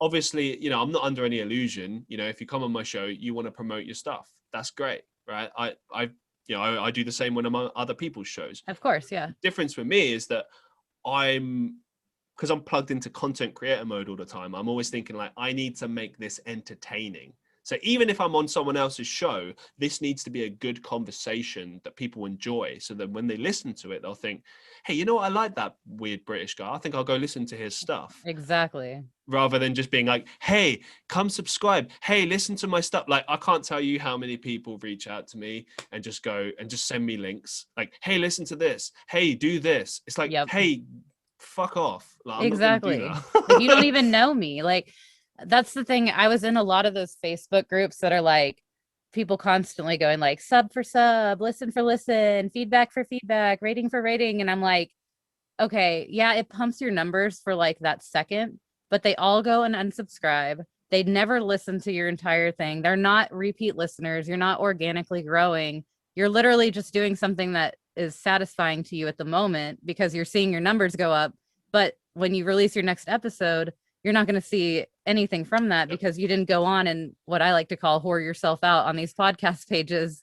And so I just stopped because I was like, I want to know who is actually listening every time. So what I'll do, which is probably like the reverse of what you're doing, is like I'll release it like sometimes and just not post on anything. And I want to see like who is listening when I don't promote it at all. And it'll be like 15 or 20 people, but to me, I'm like, holy shit, one person is listening. Like that's my whole thing is like, I'm cool enough for one person to listen to. I don't care if it's like 20 or 2,000. Obviously, I'd like to have more. Yeah. But, you know, I think more drama comes with the more you have, obviously, and maybe more pressure too. So I'm okay with like organically growing and eventually becoming bigger or just staying like an indie podcast and satisfying the tinfoil hat people out there, you know, like I agree with you. One of the things that's changed for me as far as my approach is concerned is I don't look at the numbers anymore. Like I look at them out of curiosity, and you know I do the same as you, do a little experiment, see what will happen, just for shits and giggles really. But generally my focus now is about building a community of people. So like when I do my live streams, I see people in the live streams that are regulars coming back and they like all of the content that I do. And I'm like, okay, this is who I need to be appealing to. These people, I need to be encouraging this community, building this community, because I've got to get you on Discord, man. We've got to talk. You need your own Discord server because I got it. I got one. I got two. Oh, you actually. do? Yeah, I just never used them because just, I don't know. Here's the thing about me is that while I say all these things about I'm building this, like, for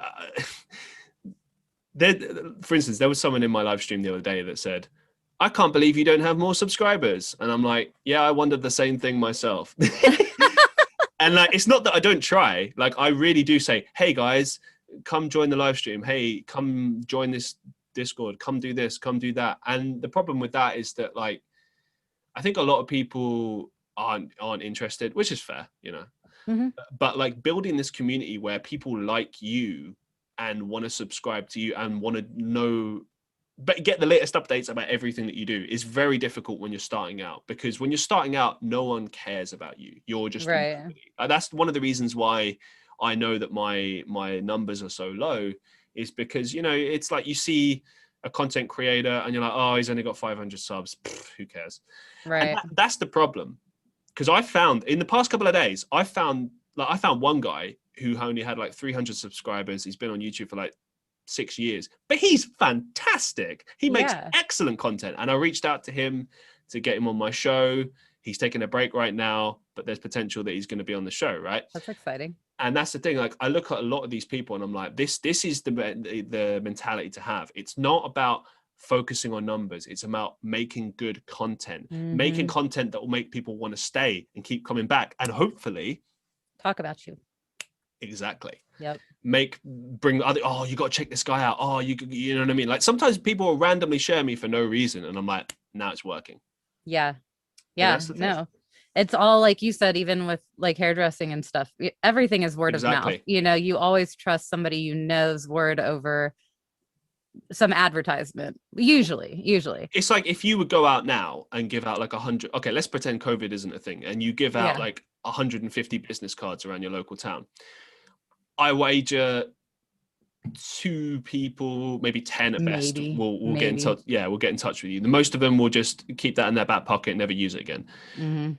So it's 100% going to be about the word of mouth. It'll be like, you cut someone's hair, you do a great job, they tell their sister, they tell their brother, and then it builds a network after that, and it creates a buzz. After a while, you know, enough people are talking about you, and then something happens, you know. Exactly. And then you're like magical, and you know, that's the thing. Like, when I look at what I'm doing right now, like, I can't sit here and speculate like, oh, I reckon it'll take this many years, this happen, that'll happen. But when I look at all of the major content creators, especially the ones that are doing similar content to myself, a lot of the time they'll do it for like a year, 2 years, 3 years, and you know, they get nothing, and then they blow up. Yeah. And I think that's how it's possibly going to go for me. I mean, I don't know. I'm a positive guy. You know, I try to have a positive outlook in life and say, yeah, it's going to happen. It's going to happen. But to be honest, in my mind, the biggest thing I want is just to be able to do this for a living. You know, I'm not a set. Yeah, as long as I can live on it, I'll be happy. I'm not as bothered about becoming famous, really. I mean, that would be cool, but you know, for me, it's more about being able to do this for a living, because I love doing this. I really enjoy doing it. Like, I would love to get paid for it. I was for a while editing for other podcasts, right, just to make a little money, because I'm like, let's be real, you put money into this that you never get back. You know, like, you pay for websites, you pay for, well, I don't know, I pay for Zoom, you know, because they only allow so many hours, and I mean, things build up, you know, and you're like, you want statistics from certain sites, so then you of course like upgrade to pay for that, and so you're just basically putting money out into nowhere. So my whole goal is like, if I could just make like $50 a month, like that would cover what I'm paying, you know, just to even create content at all. But it would be great to be able to stay home and like do nothing else but the one thing you really love. You know, I don't ever want to like stop doing hair, but it'd be nice to have something in between to do, you know. And dude, I'm the same with marketing. You know, I studied marketing at uni for 3 years, and you know, I worked in the field for 3 years, and I've done freelance stuff. I've got some freelance clients to this day. I would like to keep making money from that, you know, because it's an easy way to make money. I don't like, I'm not super passionate about marketing, but I do like talking about it. I find it interesting, and I like obviously making money from it, because it's like, hey, I wrote an article and I got paid for it. Great. Hell yeah. But yeah, I'm the same. I think it's just an approach of wanting to make money. Like when I look at everything that I do in my life, acting, music, podcasting, vlogging, streaming, like, I just want to be able to make money from all of these things and enjoy it, but keep the hustle on. Because I don't know, like, for me, I like to work, I like to earn money, and I like to do it because I think work is good for the soul. I think it's, you know, and I don't know, my personal thing is like, never retire, die with your boots strapped on, you know, have that kind of approach. And some people call me crazy, but you know what, like, that to me is just how I live my life and what I think is worthwhile. But I understand, you know, like I have someone in my community that said to me today, like, they messaged me in DMs like, Christian, you know, you need to take a break, you know. And I'm like, but I love to do that. It doesn't feel like work, you know. But it's true. You gotta take 5 minutes every now and again. But you know, I mean, you get what you put in, I think. And I do too. And I think if you're, I mean, this is yours, solely yours. And I think as much as you want to put into it is, like you said, what you're going to get back out of it. I tend to get like, I am a control freak, like big time. Like I want to do everything for this because this was my idea. Mm-hmm. But then I get to a point where I'm like, okay, I have 4 kids. I have my own business. I'm editing. I'm doing the marketing. I'm literally finding guests. I'm doing the Discord, like all this stuff.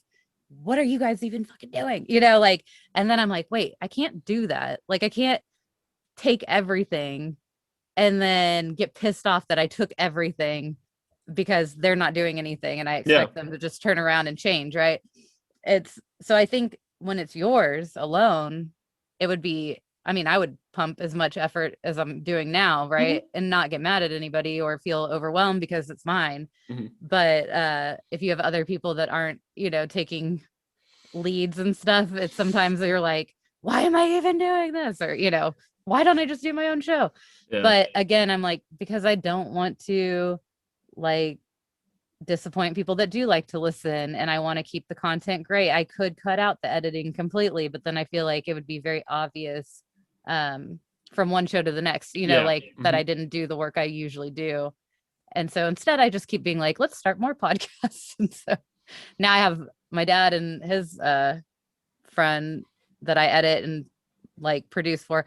I think it'd be really cool to have eventually like a podcast network. That I was gonna say, like, it's beginning to sound like that's what you're doing. Maybe that's what I want to do. For that. But I don't know the part of like the bandwidth and actually being the host that puts it out.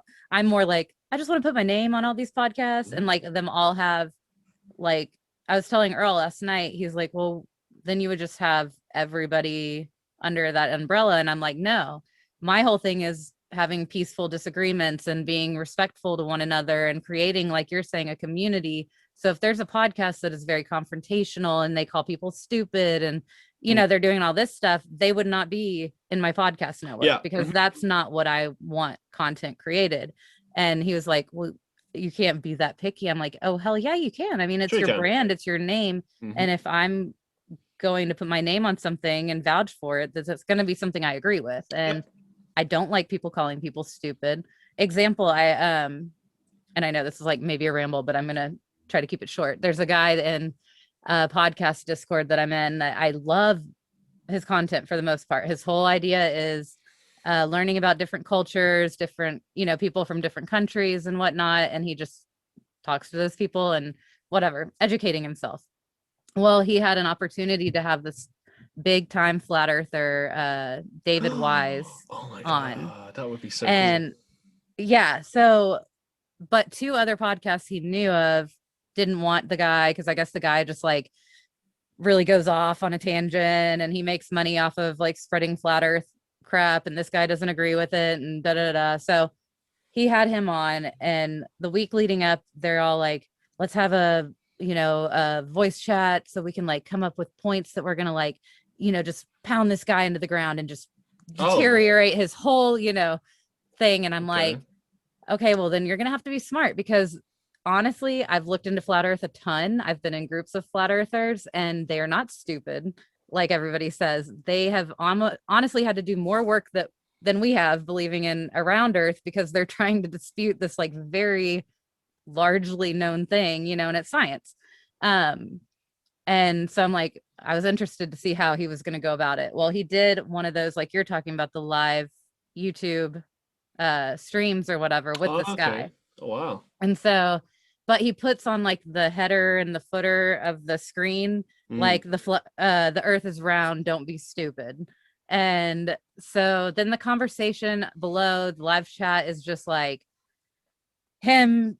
It's like people that are on his side calling flat earthers idiots, the flat earther people that are like, there's a ton of them supporting this big guy that has built a following, and they're under there like, this guy's not even like putting up a fight, like he doesn't know shit, about trying to prove it's round. And it was just such an angry environment. And I was like in the comments, like saying like, God, y'all just chill, like nobody's stupid, it's different, and he was like, it's okay, just it's fine. And I'm like, okay, this is not fine for me. Like I had to get out of it because I was like, but anyways, my whole point is he had a brand of being peaceful and learning about people.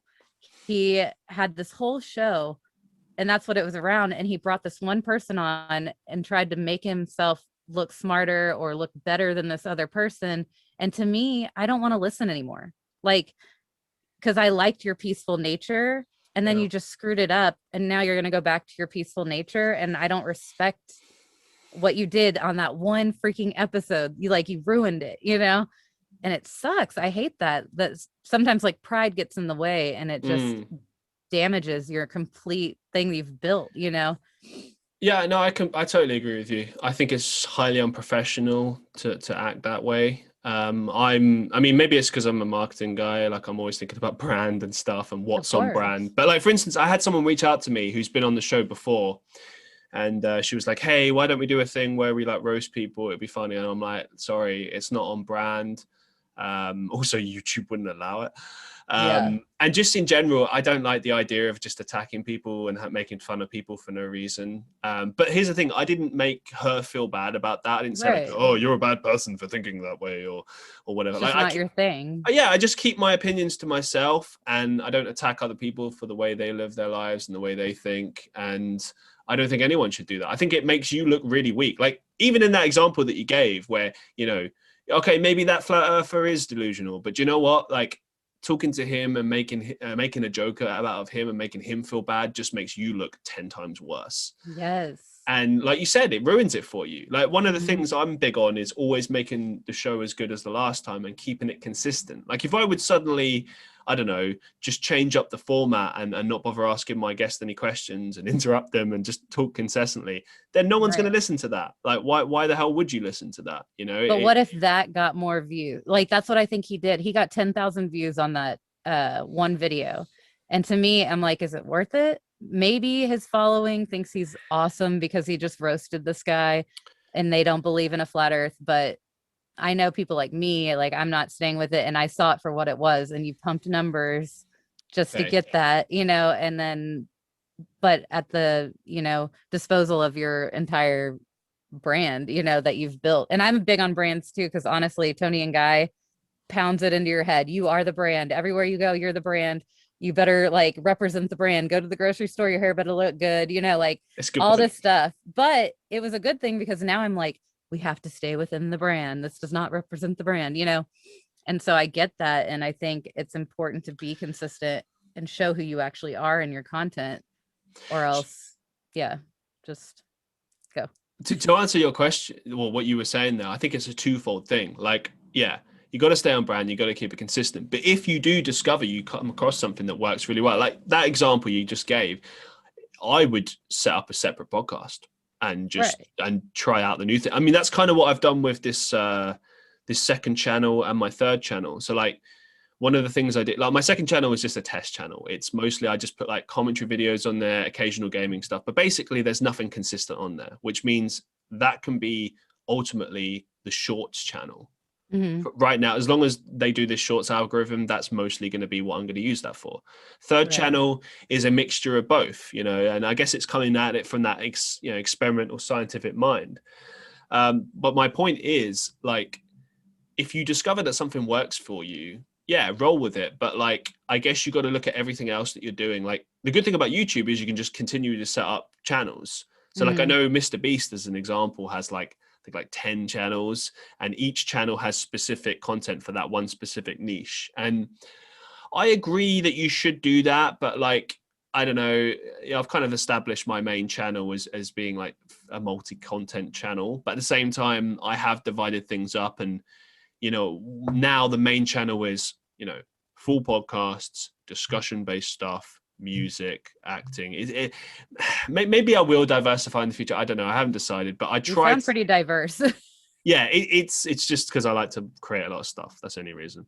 Yeah. But this idea of diversifying it further and putting specific content on specific channels, like, I'm always constantly looking under that. Like, it's like I'm looking in.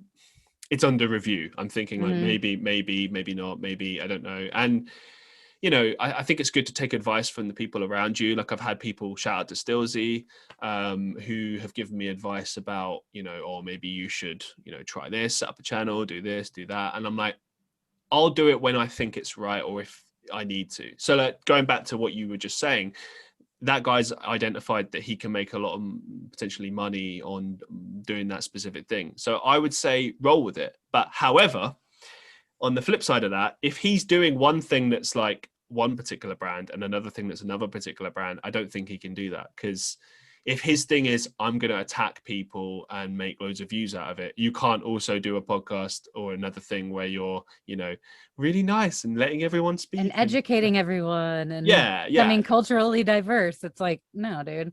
That just, and I don't think he wants to continue to do that. I think he saw an opportunity and he used the guy for his subscribers, you know, he trolled basically is what he did. And he got what he deserved, really. You know, he got made to look a fool of. Exactly. Except it's like he has this, like, his little groupies telling him like, oh, you burned that guy. And I'm like, so what I did was like, I was like, hey, I've had this flat earth episode, like just chilling in my thing. Like I need to edit it. And it's a great conversation. Everybody was peaceful. The person that doesn't believe in it was still very respectful and didn't even like refer to it as a round earth the entire time. He's like, okay, on the flat earth, you know, or whatever. And I was like, I'm going to release that on Friday because then I feel like I can show him, you know, I was like, listen to this. Here's how you basically do it. This is like what I wish you would have done for him, because I don't think you did the homework to give this guy credit, you know, for the amount of work that he's done. You're basically just like, hey, look over here, kid. This is how you really do it. This is how it's really done. I was like, why can't you just be nice? You know, that's what I told him after it. I was like, I get not believing in it, but I think people that call those people stupid are actually the stupid ones, you know, quote unquote, because you didn't even give the person a chance. You literally called them stupid before you knew their background or anything, you know? I don't know if I mentioned it before, but I've had people on the show that I've, you know, personally disagreed with on certain things. But I always take the Louis Theroux approach of just listen, because you're going to learn a whole lot more from them when you make them comfortable and get them in a space. You know, I've done that before and had guests say surprising things that I did not know they were going to say, because, you know, I didn't, you know, maybe I asked them about something else and then they started talking about something and I'm like, ooh, I'm going to shut up and let them listen now. Let them talk, sorry. And that's exactly what Louis Theroux does. He if you pay attention to his questioning, he's kind of poking at, he's prodded them. He's like, okay. And like, eventually he gets what he wants out of them. He gets information, but he doesn't make them feel stupid. He doesn't make them feel bad about themselves. He accepts them as they are. And I think that's the sign of a professional, a broadcaster, podcaster, creator, whatever. If you're interviewing people, you need to accept them as they are and treat them with respect. And because otherwise you just look like a, you know, it's like, I see so many, you know, I think the reason, another reason why I don't like it as well, or one reason why I do the style that I do, is that I've seen so many chat shows over the years where the host kind of, and maybe it's the showrunner's fault, I don't know, but like, you know, they bring on this celebrity, they've got a huge celebrity, a big movie star or whatever, and you could ask them anything, but they'll ask them dumb fuck shit. Like, I don't know, where was the funniest place you had sex? Or, you know, like, just silly, immature stuff. And the whole thing is a joke. Like, here's a really good example. I remember seeing Ryan Gosling on a Jimmy Fallon interview. Now, sorry to the guys on the podcast and the girls that have listened to this and me talk about this before, but it's just the best example I can think of. All right. So sorry. But yeah, basically Ryan Gosling, fantastic actor. Plenty of things. He's got a beautiful dog with him. Like, there's so many things you can ask him, right? Yes. And you just got Jimmy Fallon laughing with his fake laugh and being really annoying, and more importantly, interrupting Ryan Gosling and laughing obnoxiously to the point where Ryan's giving him a glare. Like, he's looking at him like, what's wrong with you? Like, you're ruining this. Yeah. And like Ryan is professional the whole time, doesn't say anything, just continues, but you could tell it's infuriating him. And I just think, like, man, if that was me, I could have had such a good interview with that guy, made him feel really comfortable, probably got way more out of him than this idiot who's just like, how oh my God, you're a riot. It's like, I'm so glad your face is on my show. Like, that's literally all it is. It's no like, yeah. And you're not giving anything to people by doing that. Like, if you actually ask questions that can help somebody in the future, like say Ryan Gosling had a drug problem or whatever, and you got down to the core of that and he actually admitted it. And then you had people that are listening that have a drug problem and they see hope in this, holy shit, he came like really far from that. Like that touches people more than like, oh, where's the coolest place you had sex or whatever. Like, okay, yeah, we all have those stories, but they don't really like teach us anything other than don't do it in public or you can get arrested or whatever. Like, just it doesn't bring any kind of like substantial content to the world. What are you even doing, other than just pumping your name out there? To me, it's like have a purpose. I'll play devil's advocate for a second. Yes, I think that it does depend on the show, because like there are shows out there that like, okay, do you know what? Here's a show that does it really well. The Graham Norton Show in the UK. Okay. Are you familiar with him? Or I'm not. No. It doesn't matter. Okay. I would argue he's probably the best chat show host in the UK, because he has huge people, like every famous actor, musician you can think of, he has on his show, right?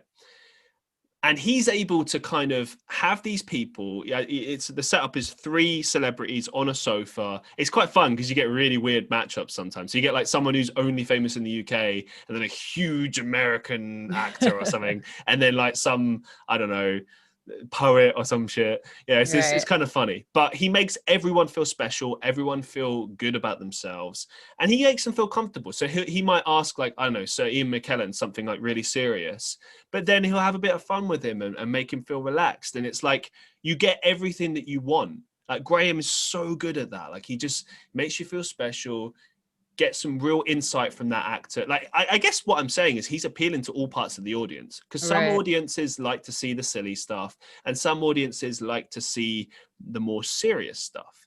And you get everything on that show. And that for me, like if I was ever to do the Christian Reeve show, that's how I would do it. Which you have the perfect name for, by the way. Oh, thank you so much. I was like, isn't there the famous, what's the Superman guy? Christopher Reeve. Okay.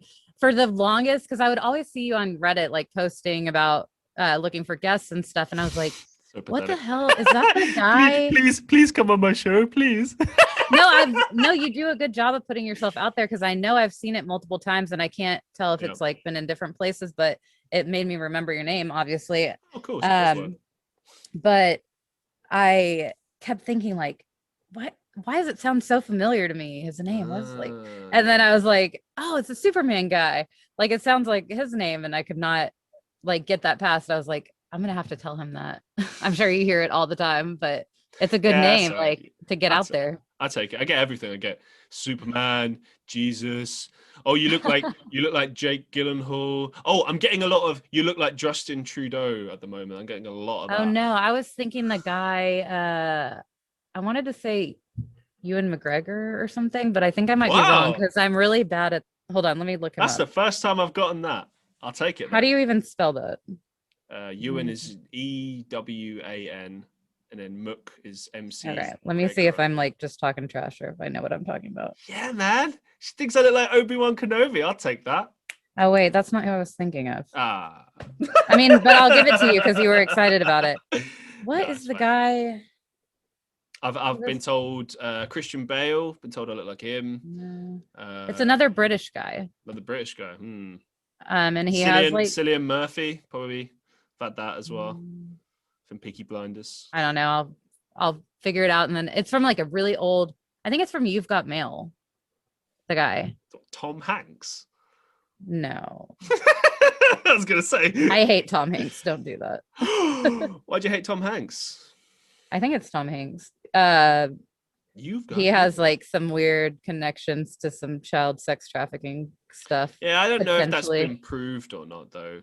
No, but it's really, really hard to disprove it. There's a lot going on. No, that is not what I was thinking either. Damn, I'll find the guy and I'll end up sending it to you. Then we'll have to like put it in the show notes. Follow up. She found him. But you look like him. Okay. Yeah, I get told I look like a lot of people, and it's like, okay. Well, that just means you look like you, but little bits of everybody else. Nah, it means I look like other people and I'm not unique. Well, at least it's like famous people, because I always get like, man, you really look like my cousin's girlfriend's ex, like some weird, like, I'm like, cool, I don't know that person, and thanks, I guess. It's that I've had that in my life before. Like, I remember there was this girl so my first year of university, like the year before, I had like my heart broken. It was like my first love. I was with this girl for like 3 years or something, and by the time I started university, I'd gotten over her for the most part. And then I went to some like party at this pub that was across the road from my university, and there was a girl there that was like the spitting image of my ex-girlfriend. Like it actually freaked me out. Like, I was looking at her like, is that? No, it can't be. No chance. What? But she could be like her twin. What? Like, and I was like, I think maybe I'm just seeing, but I still maintain that girl looked so much like my ex. It's freaky. Isn't it does weird? Happen. Yeah, it's like the universe is like trying to mess with you. Doppelgangers, yes. Yeah. Look, I found him. Hugh Grant. Oh, Hugh Grant. Obviously, you're a younger version. I've had that. Yeah, well, no, I guess it's the for weddings and a funeral phase, isn't it? And he's like, yeah. Oh, yeah, it's your eyes. Like, something about like y'all's eye shape is very much. Maybe he's like a great uncle or something that you just don't know about. I wish. Right. Get some money here. Exactly. There goes. Make sure I'm in your will, dude. All right, let's move it forward. Yes. So you're from Texas, Lone Star State. What are the best and worst things about Texas? Well, I love Texas. I was born and raised here and literally live like a main street over from where I was born and raised. Oh, right. So I've always been here. Would never think about leaving. I think because the economy stays pretty well grounded. Housing prices, although they can get inflated and stuff, they still are less than a lot of other places in the United States where you would go, minus like rural places. I like the fact that it's a diverse, where I'm at anyways, in Richardson is pretty heavily diverse. You have like Muslims, Blacks, Mexicans, whites. I feel like I'm giving my kids like a good sense of cultural unity kind of thing. And so I don't know what I really like. I guess the weather about Texas is good. I'm a summer person. I hate cold weather. So our recent like snowpocalypse kind of crap that was mad. I can't believe that. It was so stupid. So if I hate Texas for one thing, it's that they weren't prepared for shit like that, because like, actually, okay. So about Texas, the one thing is that nobody knows how to drive if it's raining or if there's ice. It's like their whole world just collapsed, and like we all lose our minds, and you can't go to work, you can't go to school, like, which is ridiculous. Like, drive a little slower, but the same way you usually do, and you'll be fine.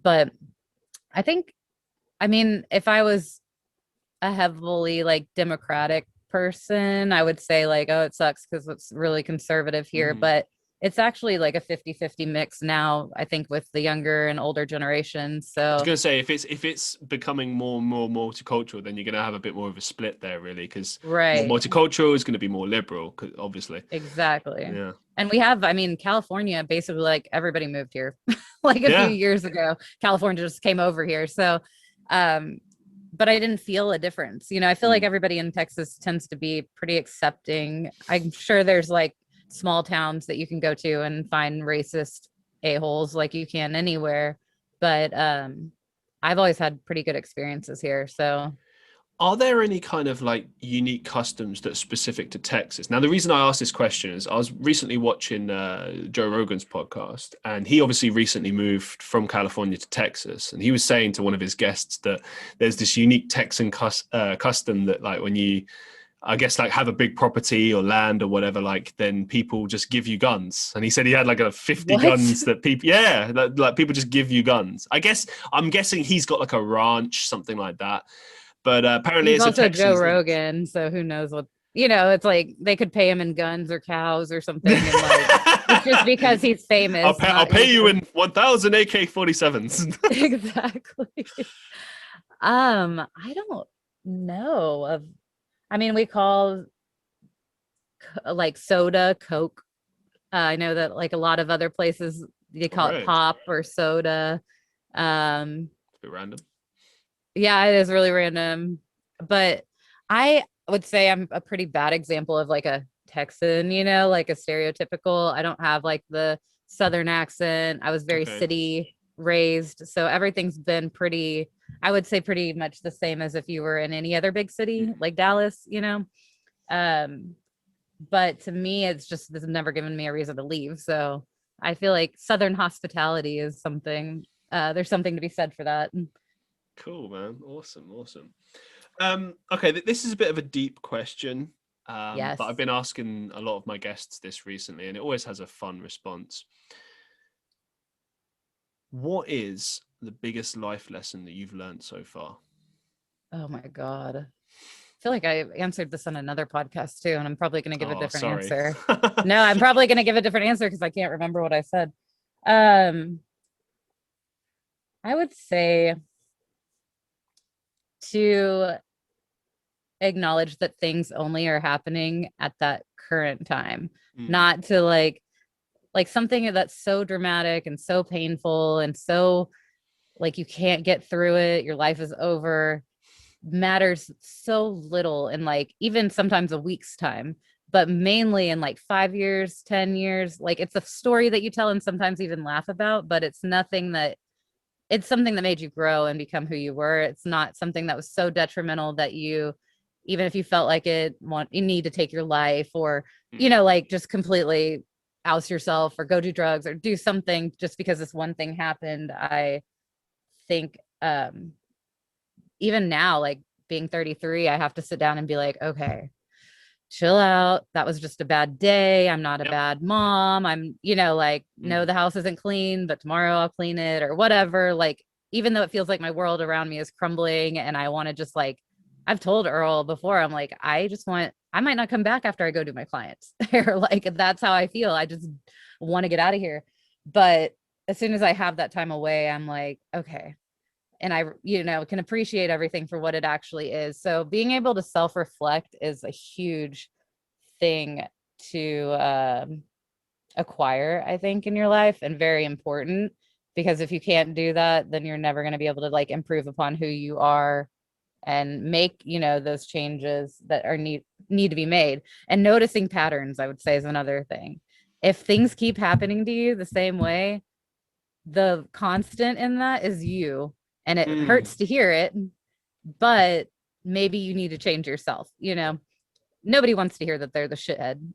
I don't want to. I always think I'm doing great things at the time, but looking back, it could have been a very bad way to approach a situation and I could have done it differently. So being self-reflective, I think, in life is, which I guess is being humble too. Nobody's impenetrable. We all have our mistakes and stuff. So those are my life lessons so far. Yeah, I agree with all of that. Yeah. Come back in 20 years. We'll see if I have better answers, right? Awesome. As we draw things to a close for today, do you have any upcoming projects or maybe some final thoughts that you'd like to share with us? Oh, well, I mean, we're going to keep speculating about all different kinds of stuff that's going on. I think my main project, obviously, is to raise human beings that are good human beings in this world and not the opposite. But I do look forward to like bigger things happening with the podcast like you want for yours. I would love to stay home and, do this for a living. It would be great. But mainly I think having, in your instance too, like a sense of community and providing that for people, because a lot of the times what we're seeing is what's on social media. And I don't know if you watched The Social Dilemma or not on Netflix. Did you? No, I don't think so. Okay, go watch it, because it's pretty much kind of what we all know is happening, where you have data collected about what you click on and all this stuff, right? But it goes so deep into it that you really realize that if what triggers you to comment on something is the opposite of what you believe in, that's what you're always going to see, because they want you to engage. So it's not that everybody out there is like that, which it looks like when you go to your feed.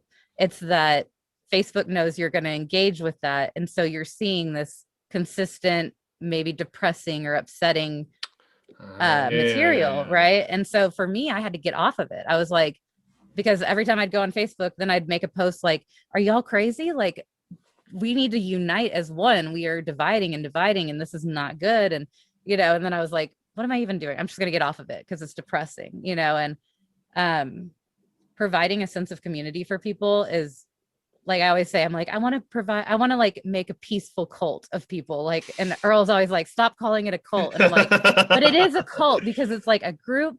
And I just want us all to like hug and just be happy with one another and like appreciate each other for our, things we can provide and, for the good things, and not stop focusing on everybody's bad things that you can nitpick and be a keyboard warrior. And, like, that's not the purpose of our lives. We're supposed to love one another and take care of each other and help in any way we can, and maybe that's a way that you help people, but you don't expect money from it if you don't need it. You know what I mean? And so I think getting off of Facebook and having a community that keeps building around the podcast and stuff, and then meeting people like you, and it's just like this constant like pile up. And so eventually I'll have my peaceful cult. And but I think that's my goal, is just like, I want to do way more good than I do bad, like in the end.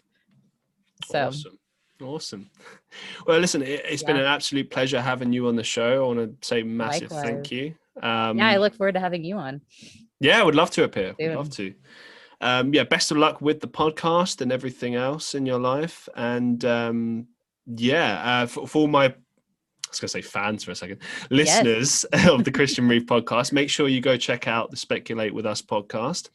And also, if you're watching on YouTube, please make sure to like, share, and subscribe, as always. If you're not already familiar with this, go check out Christian Reeve podcast clips, because I know that some of you guys listening don't actually know that there's a podcast clips channel. And I feel like I'm usually very good at, making a big deal about if I'm doing something, but, maybe I haven't made enough of a fuss about it. There is a podcast clips channel.